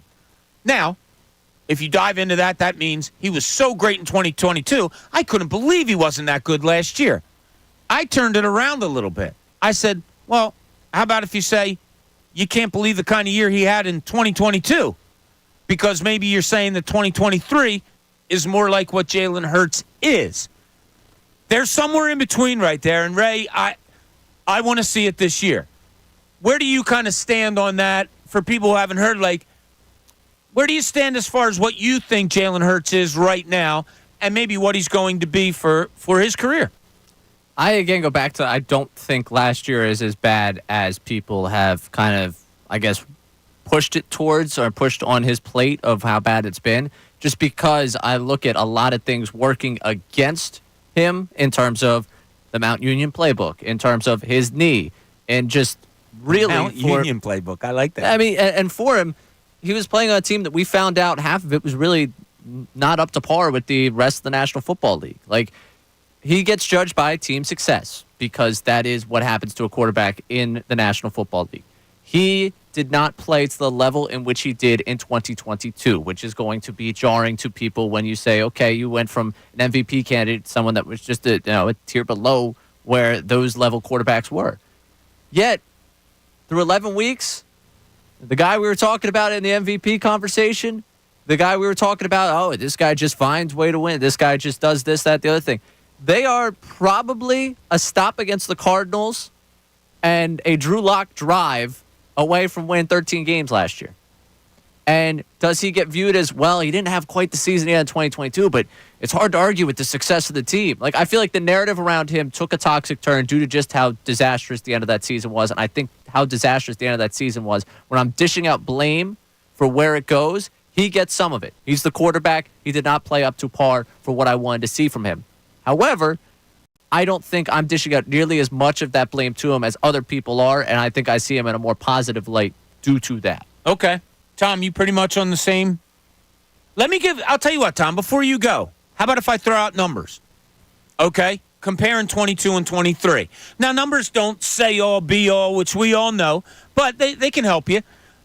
He started 15 games in 2022, all 17 in 2023. In 2022, his threw for 3,700 yards. In 2023, 38-58. So just a little bit more in 2 more games. Touchdowns, 22 in 15 games in 22. 23 in 17 games in 23. Here's the big disparity. 6 interceptions in 22. 15 last season. Yards per game. 246.7 in 2022, 226.9. So a 20-yard disparity in yards per game there. The rushing stats I don't have up here. Was sacked 38 times. Sacks are like, oh, my God, these numbers. 38 sacks in 2022, 36 sacks in 2023, and the yardage is almost exactly the same. So, Tom, your thoughts on where he may be. Let's just do the rushing yards real quick. In 2022, 165 attempts for 760 yards, 13 touchdowns. In 2023, 157, so just 8 fewer, 605 yards, so 155 yards less, and 15 touchdowns a year ago. Where do you think he's going to be, Tom? Yeah, I mean, obviously, I think a lot of people share the same mindset of he's somewhere in between last year and 2022. Just where in between is it? Is he closer to the guy in 2022, or is he closer to the guy that he was last year? And like Gray said, I don't think he's necessarily I don't think he was as bad as people kind of make it out to be that he was last year, given obviously the coaching issues and the defensive issues, of course, that locker room and leadership problems. And look, some of that's Hurts because he is a leader in the quarterback. But regardless, to me, I saw him with a competent play caller in Shane Steichen 2 years ago. Last year, Brian Johnson and Nick Sirianni, the combination of the two, it was not working. There was no adjustments at all. You could have the best team. You could have an all-star team, but if there is no game plan or if there's no adjustments made, I think there's a limit on how good you can actually be. So with a competent play caller, which Kellen Moore is, I'm not saying he's the best, but a guy who's been a play caller for 5 seasons now, we need to see a Jaylen Hurts that is much closer to 2022, and I do believe we are going to see that. Despite all this new stuff going on, if he does struggle again this upcoming season, my excuses will wear thin with Jaylen Hurts at that point, but I'm not expecting it to happen. Okay, fair enough. There it is. Joe on the cell wants to talk a little Jaylen Hurts. Joe, you're on 97.5 The Fanatic. Hi, how are you? Good, how are you? Good. So listen, I'm tired of everybody, not you guys, I'm not saying this, but he's got to be better. He was dreadful last year. And let me just tell you this. The talent that he's surrounded by, there is no reason that he should not have an outstanding year. He was horrible last year at the end of the year. I don't want any excuses. The offensive line was intact. He had A.J. Brown miss one game. We had we acted like he had no talent around him. I mean, Carson Wentz is the only NFL quarterback to do for 4,000 yards with none of that talent. I mean, could you imagine? They've made this offense almost dummy-proof. Anybody who's an NFL quarterback should be somewhat successful in this offense. He's got to be better. When is the last time he's made a player better? When is the last time he throws people open? I mean, we're acting like he's John Elway with his arm talent. His arm talent is average at best, and nobody ever wants to say it. So I'm going to say it. His arm talent is not straight. He does not have a great arm. He cannot make all the throws. And for you guys to say that, or for the people to say that he can't. All right, Joe, you described his season last year as dreadful. Dreadful. The way it ended was horrible. That playoff performance is amongst the worst games that I've seen an NFL quarterback play. And anybody who's honest with themselves will agree. It was hard. We played Tampa Bay. We put up 9 points. So what do you think? What kind of quarterback is he? More of 2022 or more of last year? I think he can be. He can be good. He can be like you guys said, somewhere in the middle. But he needs to be. We're paying him he's supposed to elevate the talent around him. We put the talent around him to elevate him. Yeah, no, I hear you, Joe. Thanks for the call. Really appreciate it. Joe's not a staunch Jaylen Hurts fan there. I wholeheartedly disagree. Yeah, I don't. Dreadful's way. I was giving him a chance to say, well, the team was dreadful those last 7 games. Jaylen Hurts didn't get it out. He wasn't great, but I don't think Jaylen Hurts was dreadful. He also mentioned A.J. Brown only missed 1 game in that stretch and then used the game that A.J. Brown was out as the example of why he was so bad. To me, that you got to come with a little bit more than just oh, yeah, he's had all this. Yeah, he did. I look at that offense. I'm not sure he was exactly helped in that. And the quarterback's job's to get you in the end zone, right? Ultimately, he accounted for 38 touchdowns last year. Yeah, he did. And don't give me the 1-yard tush push. Why does it work? Because the man's a machine. The arm talent thing is what annoys machine. The arm talent thing is what annoys me. It's still no. Does he have? I think people confuse arm strength and arm talent. Does he have the strongest arm in the NFL? Absolutely not. But he can make a majority of the throws, if not all the throws in the NFL. If you watch a Jaylen Hurts game, even last year, there are throws that he made where you go, oh, okay, there's a 5% chance in the NFL that other quarterbacks, 5 to 10% chance that other quarterbacks are making that throw. In my opinion, at least. I don't know. I think we confuse arm strength and talent. And throwing people open, to me, oftentimes is play design. Why didn't they run more slants last year? That's kind of throwing a guy open. You're throwing the ball out there on a slant. I hear you on that, but some of that is play design by my characterization. Yeah, and the way I look at a quarterback is so much more of does his skill set elevate your offense? Does what he does out there on the field take you to another level of what you're able to accomplish? He has a skill set that can elevate an offense. Absolutely. Exactly. Because of what the difference he can make across the field. And that to me, no, he's not Elway's arm. But, okay, there are a lot of things that if Elway's sitting back and watching a Hurts game, he's like, yeah, well, I'm not capable of doing that. Exactly. For sure. Yeah. So it's about, okay, what do I have in a quarterback that can elevate me? All right, we're not waiting any longer. The morning show started it. Maybe we're going to end it. Maybe Tyrone ends it today. Whatever it may be. But they brought up this subject, and we're going to chime in with ours. top 10 Philadelphia athletes since the year 2000. They went from 10 to 1, so we will do the same thing, and I'm going to start with Tom. Okay.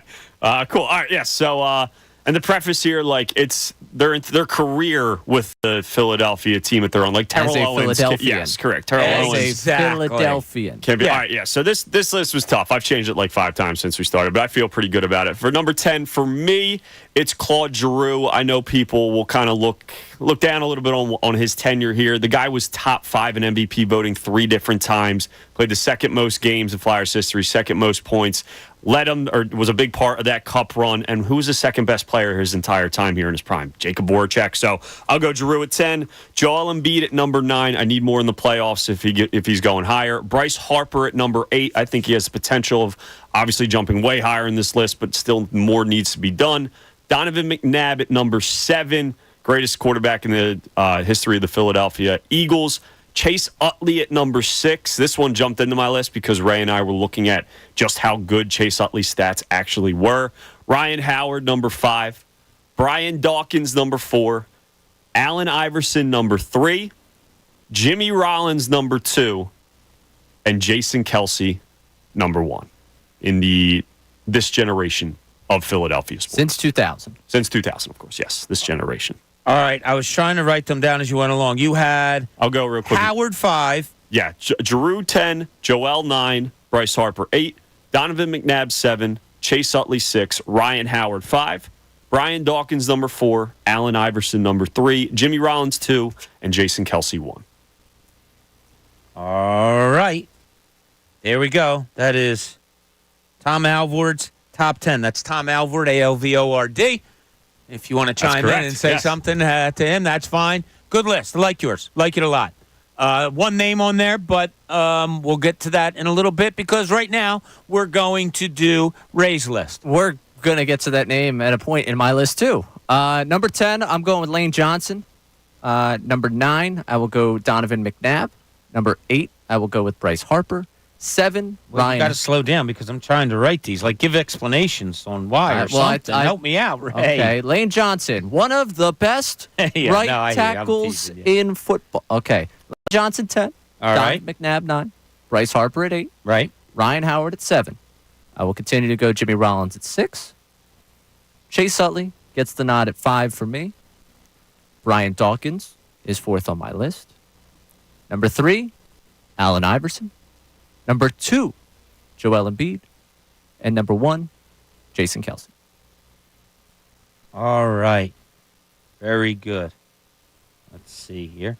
Okay, so between the two of you, oh, man, look at the time. I'm not going to get a chance to get No. This can't be the picks all over again. No. Stand on it. Give me your 10, Bob.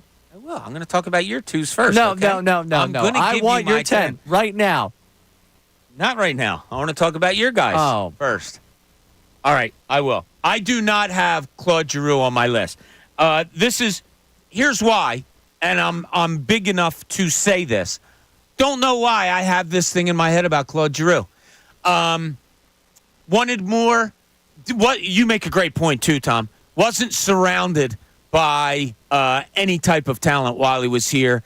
Would have loved to have seen it. And when you look at him at his later age, as an opponent, maybe you appreciate him a little bit more. Like, wow, that guy really was good. But I don't have it, and it's kind of, like I said, it's an opinion. It's biased. I don't know why. And it's also numbers driven. 77.5 points that he averaged during his best 10 years in Philadelphia. I don't know. That doesn't get it done for me. I don't know why. So Claude Giroux is not on my list. However, I will give you my list when we get back from break because we have to take a break right now. So I'm sorry. You're going to have to wait on my list. It is coming momentarily. We're so glad you joined us here today. We're going to take you up to the best show ever. When we get back, I promise you, my top 10 list is coming. It's just that we ran up against a break. I apologize. This is Middays. Bob Cooney, 97.5 The Fanatic.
Back as we approach 1:30 here on Middays, take you into the best show ever today.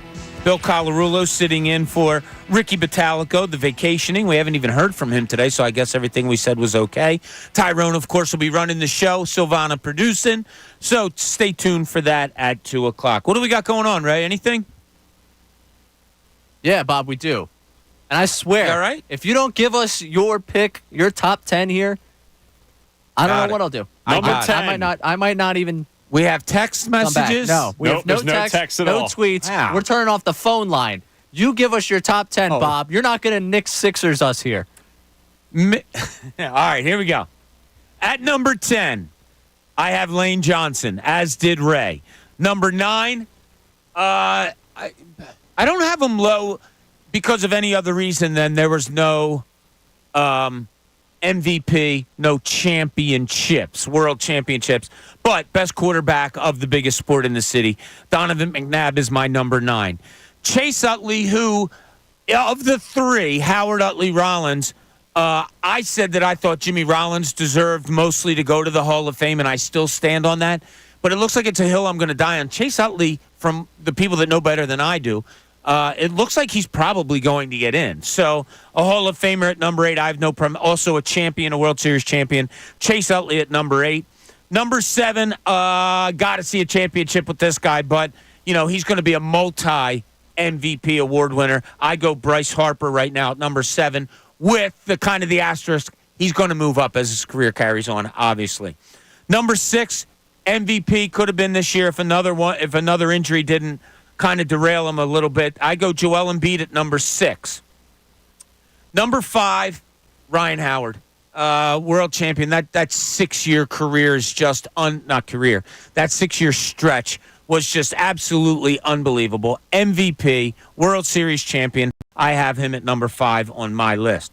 Number 4, I go Eagles safety, Hall of Famer, Brian Dawkins. Now, there really was a reason I didn't have him higher. And it's something that a friend of mine has brought up numerous times, that a Brian Dawkins defense was on the field with the capability more than a couple of times to have that team advance in a playoff, and they didn't do it. They didn't hold on and stop a team from scoring, enabling the Eagles to win. So that's why he's at number 4. Could have been maybe a little bit higher. Number 3, Allen Iverson, MVP, carried, and I mean carried a team to an NBA final. Number 2 is your guy's number 1, Jason Kelce. You made a good point during the break that he might go down. He's going to go down as has gone down as one of the greatest centers of all time. You said maybe the greatest center of all time. And this is kind of a positional bias. He didn't win MVP of the league, and you're never going to see a lineman doing. And that's why I have Jimmy Rollins as number 1. The guy is the all-time leading hits in Phillies history, and MVP. Defensively was absolutely phenomenal, and I think people forget about that a little bit. I think he should be in the Hall of Fame, especially when you compare his numbers to other shortstops. So Jimmy Rollins is my number 1. He could win you with defense. He could help you win with defense. And he could help you win with his mouth, because he talked a game that I think kind of elevated some other people and lifted a team up a little bit. So to go through it again, my number 10, Lane Johnson. 9, Donovan McNabb. 8, Chase Utley. 7, Bryce Harper. 6, Joel Embiid. 5, Ryan Howard. 4, Brian Dawkins. 3, Allen Iverson. 2, Jason Kelce. 1, Jimmy Rollins. I don't think we have problems with much of our list. You and I, Ray, looked at each other and then looked at Tom when he had Embiid at number 9. You found that? I found that a little That's low. Probably the biggest controversy with my list. And look, there's a couple snubs. Like, it feels weird leaving Hall of Famers off, like Lane Johnson, Jason Peters, right? But I kind of looked at this impact-wise as well. The reason I leave off Joel Embiid, I understand how dominant he is. He's been one of, if not the greatest player in the sport for the last, half decade or now. So he gets better every single year. The problem is I do think championships is a big, not even championships, I won't even say that. I do think playoff success is a big part of that and availability as well. So because Joel Embiid has not been out of the second round of the playoffs in his tenure here, it's tough for me to put him over guys that have won championships, that are all-time Philadelphia Eagles like Brian Dawkins, that have, gotten their team at least to a championship like a guy like Allen Iverson. So it's probably unpopular for me. All of this could change this year, by the way. Harper wins a World Series. Joel wins a title. This could all absolutely change. Joel is maybe the best athlete on this list, but to me, I looked at this more greatest of the 2000s era, so Joel is number 9. He's a little bit lower for me. Respond to that, Ray, because I'm crunching some numbers here to figure out what all three of us combined, what our overall top 10 is according to the numbers. Yeah, I think my response to that one is when I looked at this in a basically 3-tier system. You have to fit one of these 3 things for me in a strong way. Hall of Fame, like the amount of doubt that surrounds your Hall of Fame case. The player right now I'm rallying my brain with is Lane Johnson. I have him at 10, potentially moving up. It might just and having him at 10, but Kelsey at 1 right now with my brain. I'm trying to figure out how I got there, but I looked at Hall of Fame and the level of doubt in which you get there. The comparison to the peers that you had at that time, and then obviously you talk about success and the wins and all of championship, playoff success, all those things. When I look at Embiid, in terms of a Hall of Fame, I believe he's a Hall of Fame at this 100%. Point. I think he's a Hall of Famer, and this is now. This is not projecting out. The important part about this list was not projecting out what could happen. No. I've got Bryce at 8 and realized that right now, Bryce has been here since 2019. That's 6 years. I ran the numbers today again in my frustrated research of really, we've got Ryan Howard off of 2 lists in the morning show. How you can take Bryce Harper for 6 years here and compare him to the age 26 season of Howard and the age 26 season of Harper when he got here through those 6 years and leave Howard on the list but have Harper on the list, to me was wild. But again, I digress. I'm not going to start fighting that fight again. But all right. I went through Hall of Fame, comparison to peers, and wins. To me, Joel Embiid, Hall of Famer. The comparison to his peers in the league right now, he's a top 3 basketball player. And those 2 things, knowing that at this point I don't doubt that he'll be a Hall of Famer and that he's a top 3 player in his sport, those 2 things to me pushed him into my top 2 as compared to where you had him at 9. Yeah, the key there is the wins. He has a ton of regular season wins. Again, he hasn't been out of the second round of the playoffs, and it's tough for me to put someone in the top 2 like you did if they've never been to a conference finals. I understand how great he is. I do, and I will look back at him as the most talented player maybe ever to play for the Philadelphia 76ers. But I do think winning isn't the only thing, but it's a pretty damn big thing in winning playoff games, winning playoff series. Is that, and look, obviously blame can be thrown to Ben Simmons, James Harden, Doc Rivers. But we're at the point now where I think a little bit of blame can be put on Joel Embiid for some of these playoff shortcomings as well. So to me, that's how I value this top 10 list. Yeah, it's so interesting. So kind of a breakdown of our list. You guys listen to this, make sure I have it right. You guys both had Kelsey 1, I had Kelsey 2, so that's a total of 4 points. So added up, Kelsey is number 1 among the 3 of us. Number 2 is a tie. Jimmy Rollins and Allen Iverson among the 3 of us each accumulated 9, which is Rollins. Tom had 2. You had Ray. 6. You had 6. Rollins 6, which is 8. I had him number 1, which is 9. Allen Iverson also got 9 because all 3 of us had him at number 3. Then we go to a tie for 4th between Ryan Howard and Joel Embiid. I'm sorry, no, I'm wrong there. 4th would be Brian Dawkins. Yeah. I'm sorry, Dawkins, we all had him 4th. So we all had number 3 and number 4 the same, which is interesting. Then we go a tie with Ryan Howard and Joel Embiid, who accumulated 17 among all of us. Then it goes to Chase Utley, 19 among us. Harper, 23. McNabb, 25. If that rounds out. That gets us to 9 players. That gets us to 9. We had a Lane Johnson in there, and we had a Claude Giroux in there, which weren't on both lists. Can I ask you guys a question? Sure. How is Joel Embiid over Bryce Harper? To you. You want me to go first? You go first. I can go first in this one. Bryce Harper's a Hall of Famer for the entire body of work he's put in Major League Baseball, not the entire body of work he's put in Philadelphia. So if I'm grading him as a Philadelphia athlete, Joel Embiid's a Hall of Famer strictly for his time in Philadelphia. On top of that, comparison to his peers, Bryce Harper, in his totality of his career over the last, 12 seasons, I think he's been a top 3, top 5 player in baseball. In Philadelphia, I would say he's been at that point. Similar to Embiid in terms of the availability, I think there's been times where he's been hurt here where he hasn't played as much. And I think Embiid, in his sport, I was pretty certain, like, he is an MVP. He was on his way to a second MVP. If Harper gets a second MVP this year and they go and have postseason success again, sure, I could start to have that conversation. Harper's made the playoffs twice as a Philadelphian, and yeah, he does have that signature moment. But to me, Embiid's been the driving force between, like, since he has gotten into the league and since he's gotten really to the level of playing, beyond just that 16-17 season. The reason that we've talked about championship window for the 76ers and the reason it's been here that long is because Embiid's been here that long and done at that level for that amount of time. So I think it's just a longevity thing for him in Philadelphia, and the fact that his entire Philadelphia career is one of a Hall of Famer. Harper's right now, his Hall of Fame resume is over 2 different cities. Yeah, I'll tell you, it's funny that you asked that question, Tom, because I have them right next to each other. I had Harper 7 and Embiid 6. Those were the 2 that I was like, I went to write one, I went to write the other. And I think it is what Ray said, the longevity.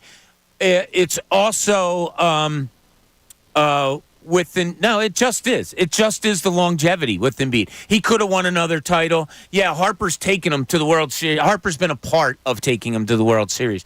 The dominance of a guy in 5 players for 48 minutes compared to the dominance of a guy, 1 player among 9, maybe not having a ball hit to you. A lot of Bryce Harper's career here, too, also is just hitting. DHing, just hitting. Huge part of the game, no question about it.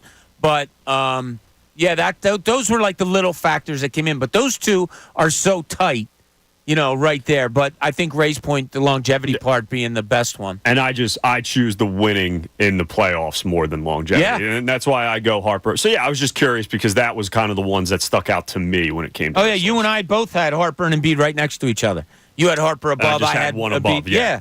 Yeah, so interesting. I had a gap between them. You have Embiid all the way up at 2. I just think Embiid's one of the most skilled players ever at his position.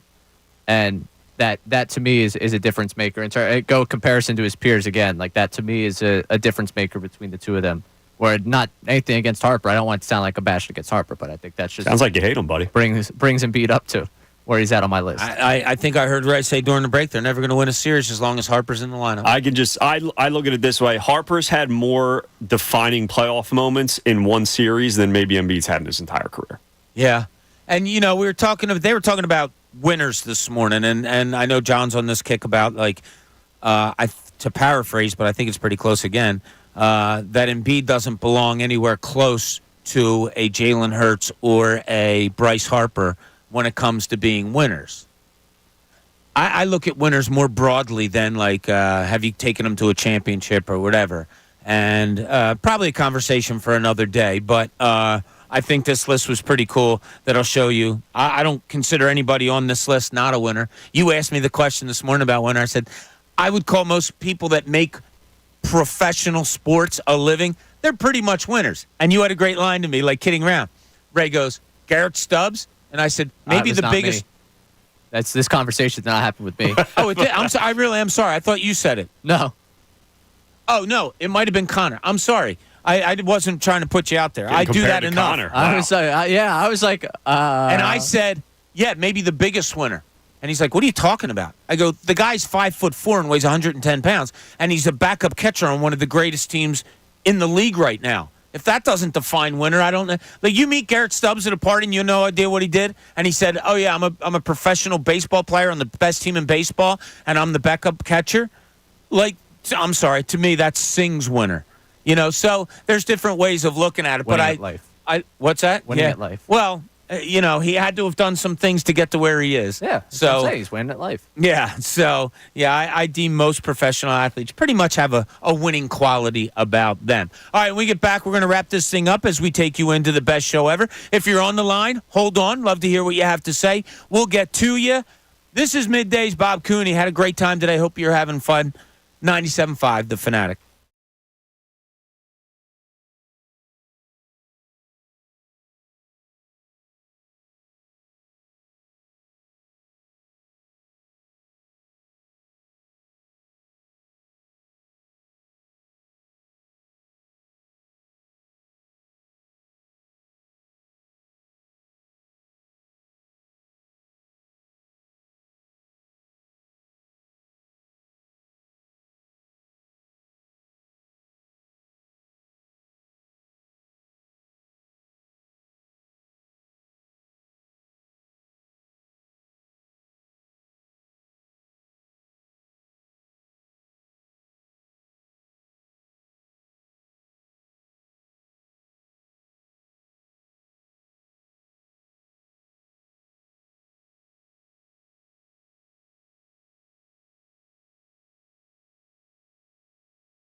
Oh, welcome back. Thanks for joining us today. We really appreciate you. Hope you're being careful out there. I hear it's really hot. So please, please, please take care of yourself. And like we've been asking you all week, if you see somebody that might need some help or something, don't be afraid to offer it, because it's always fun to do something like that for people. Let's go to Eric in Maplewood. He's got an Embiid versus Harper. We just had a very lively discussion during our break about our lists. Eric, you're on 97.5 The Fanatic. What's up, Eric? Hey, guys. How you guys doing? Good. So it's actually funny that I'm defending Embiid here, because I'm a huge Sixer fan, and I really actually give Embiid, with my buddies, I give him a hard time as far as, the playoff, them kind of falling short in the playoffs and whatnot. But I think the comparison with Harper is a bit unfair, because we're not comparing apples to apples. I think a lot of Embiid's playoff failures are because he's had to carry such a load during some of these seasons, because he's had, Ben Simmons was his accomplice for years, and we know, the shortcomings of Ben Simmons, right?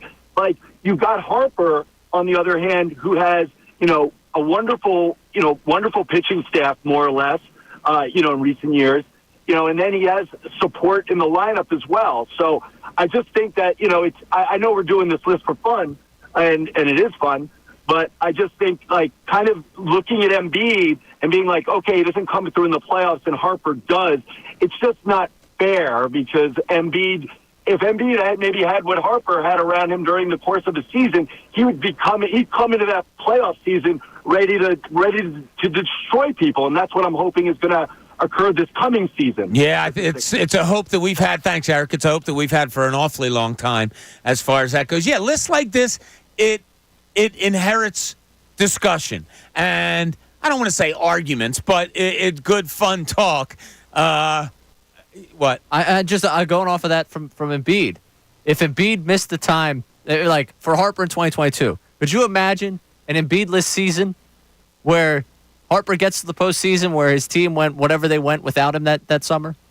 Like, it just doesn't happen that way. Right. It doesn't happen that way to me. Yeah. That's why I will continue to prop up Embiid in terms of the impact there. Yeah, and I understand what you said. Like, you're talking about 1/9 of a team with Harper. You're like I said, at one point he was strictly a hitter. And with Embiid, it's one of five guys. It's 40 minutes. It's offense, defense. It's all of it right there in front of you. Yeah, there's different ways you're going to look at it all, and it does invoke, like, great conversation sometimes. All right, Ray, we need to announce our two winners for the pair of FanFest tickets that each of them will get off of today's subject of things that just lasted too long in sports. All right. Things that just lasted too long in sports. Ken, with the narrative surrounding awful Philadelphia sports fans. Oh, I love that. Good. Ken, way to go. Brian from Philly with Cowboys being America's team. Yeah, that's just awful. Can't stand it. Never could. So congratulations to those two. We will be in touch with you. You won a pair of FanFest tickets. Real quick, before we get out, I got to mention the deal of the week, Fanatic Deal of the Week. You can get 2 single-day wristbands for the price of one at the Funplex in Mount Laurel, New Jersey. You can experience unforgettable summer thrills at the Funplex. Each wristband offers unlimited access to indoor rides, Splashplex Water Park, 1 hour of bowling, and select video games. You can get this exclusive offer while supplies last at 975thefanatic.com/deals. Can I get one more thing in here? Of course you can. Because I'm still upset. I'm just about as upset as I was when I pulled into the parking lot earlier today with Howard being left off these lists. In the per 162 numbers of the 6 years that Harper was here, and Howard, which he got here at age 26, and Howard from age 26 to that next 6-year stretch, Howard averaged 46 homers a year and 140 RBIs in a 6-year stretch per 162. Harper 35, 105. Howard hit 274. Harper hit 287. Howard's on base was 370. Harper was 396. The OPS is within like 10 points of each other. I'm sorry. You can't have Howard off of your list for a top 10 guy since 2000. It really none of the three of us did. I know. Who had him off the list? I think only Andrew had him on his list this morning. Yes, that's correct. Only had him on? Andrew's the only one with it. They didn't have him on. John and Connor did not. Connor had Aaron Nola on his list. Connor had Dawkins by far and away number one. Howard has a ring. Harper also, his big thing is an NLCS MVP. Howard also has an NLCS MVP and was a part of a team that won a championship. Both of them have MVPs. I'm sorry. It's what got me pushed for us to respond to the top 10s today. And if I didn't get this conversation in before, I would have lost my mind a little bit. It seems like you already have a little bit. Long gone, buddy. Yeah. What are you going to do? All right, listen, I want to thank you for I'm with you, buddy. I want to thank you for joining us today. We will be back at it tomorrow. Want you to stay tuned for the best show ever, as you have Tyrone, Bill Colarulo, and Silvana. All three of us back tomorrow? No, two of us back tomorrow. I got night shift tomorrow. Night shift. We got B-Gun tomorrow. Join us then. Hope you have a great day, everybody. Thanks for being with us.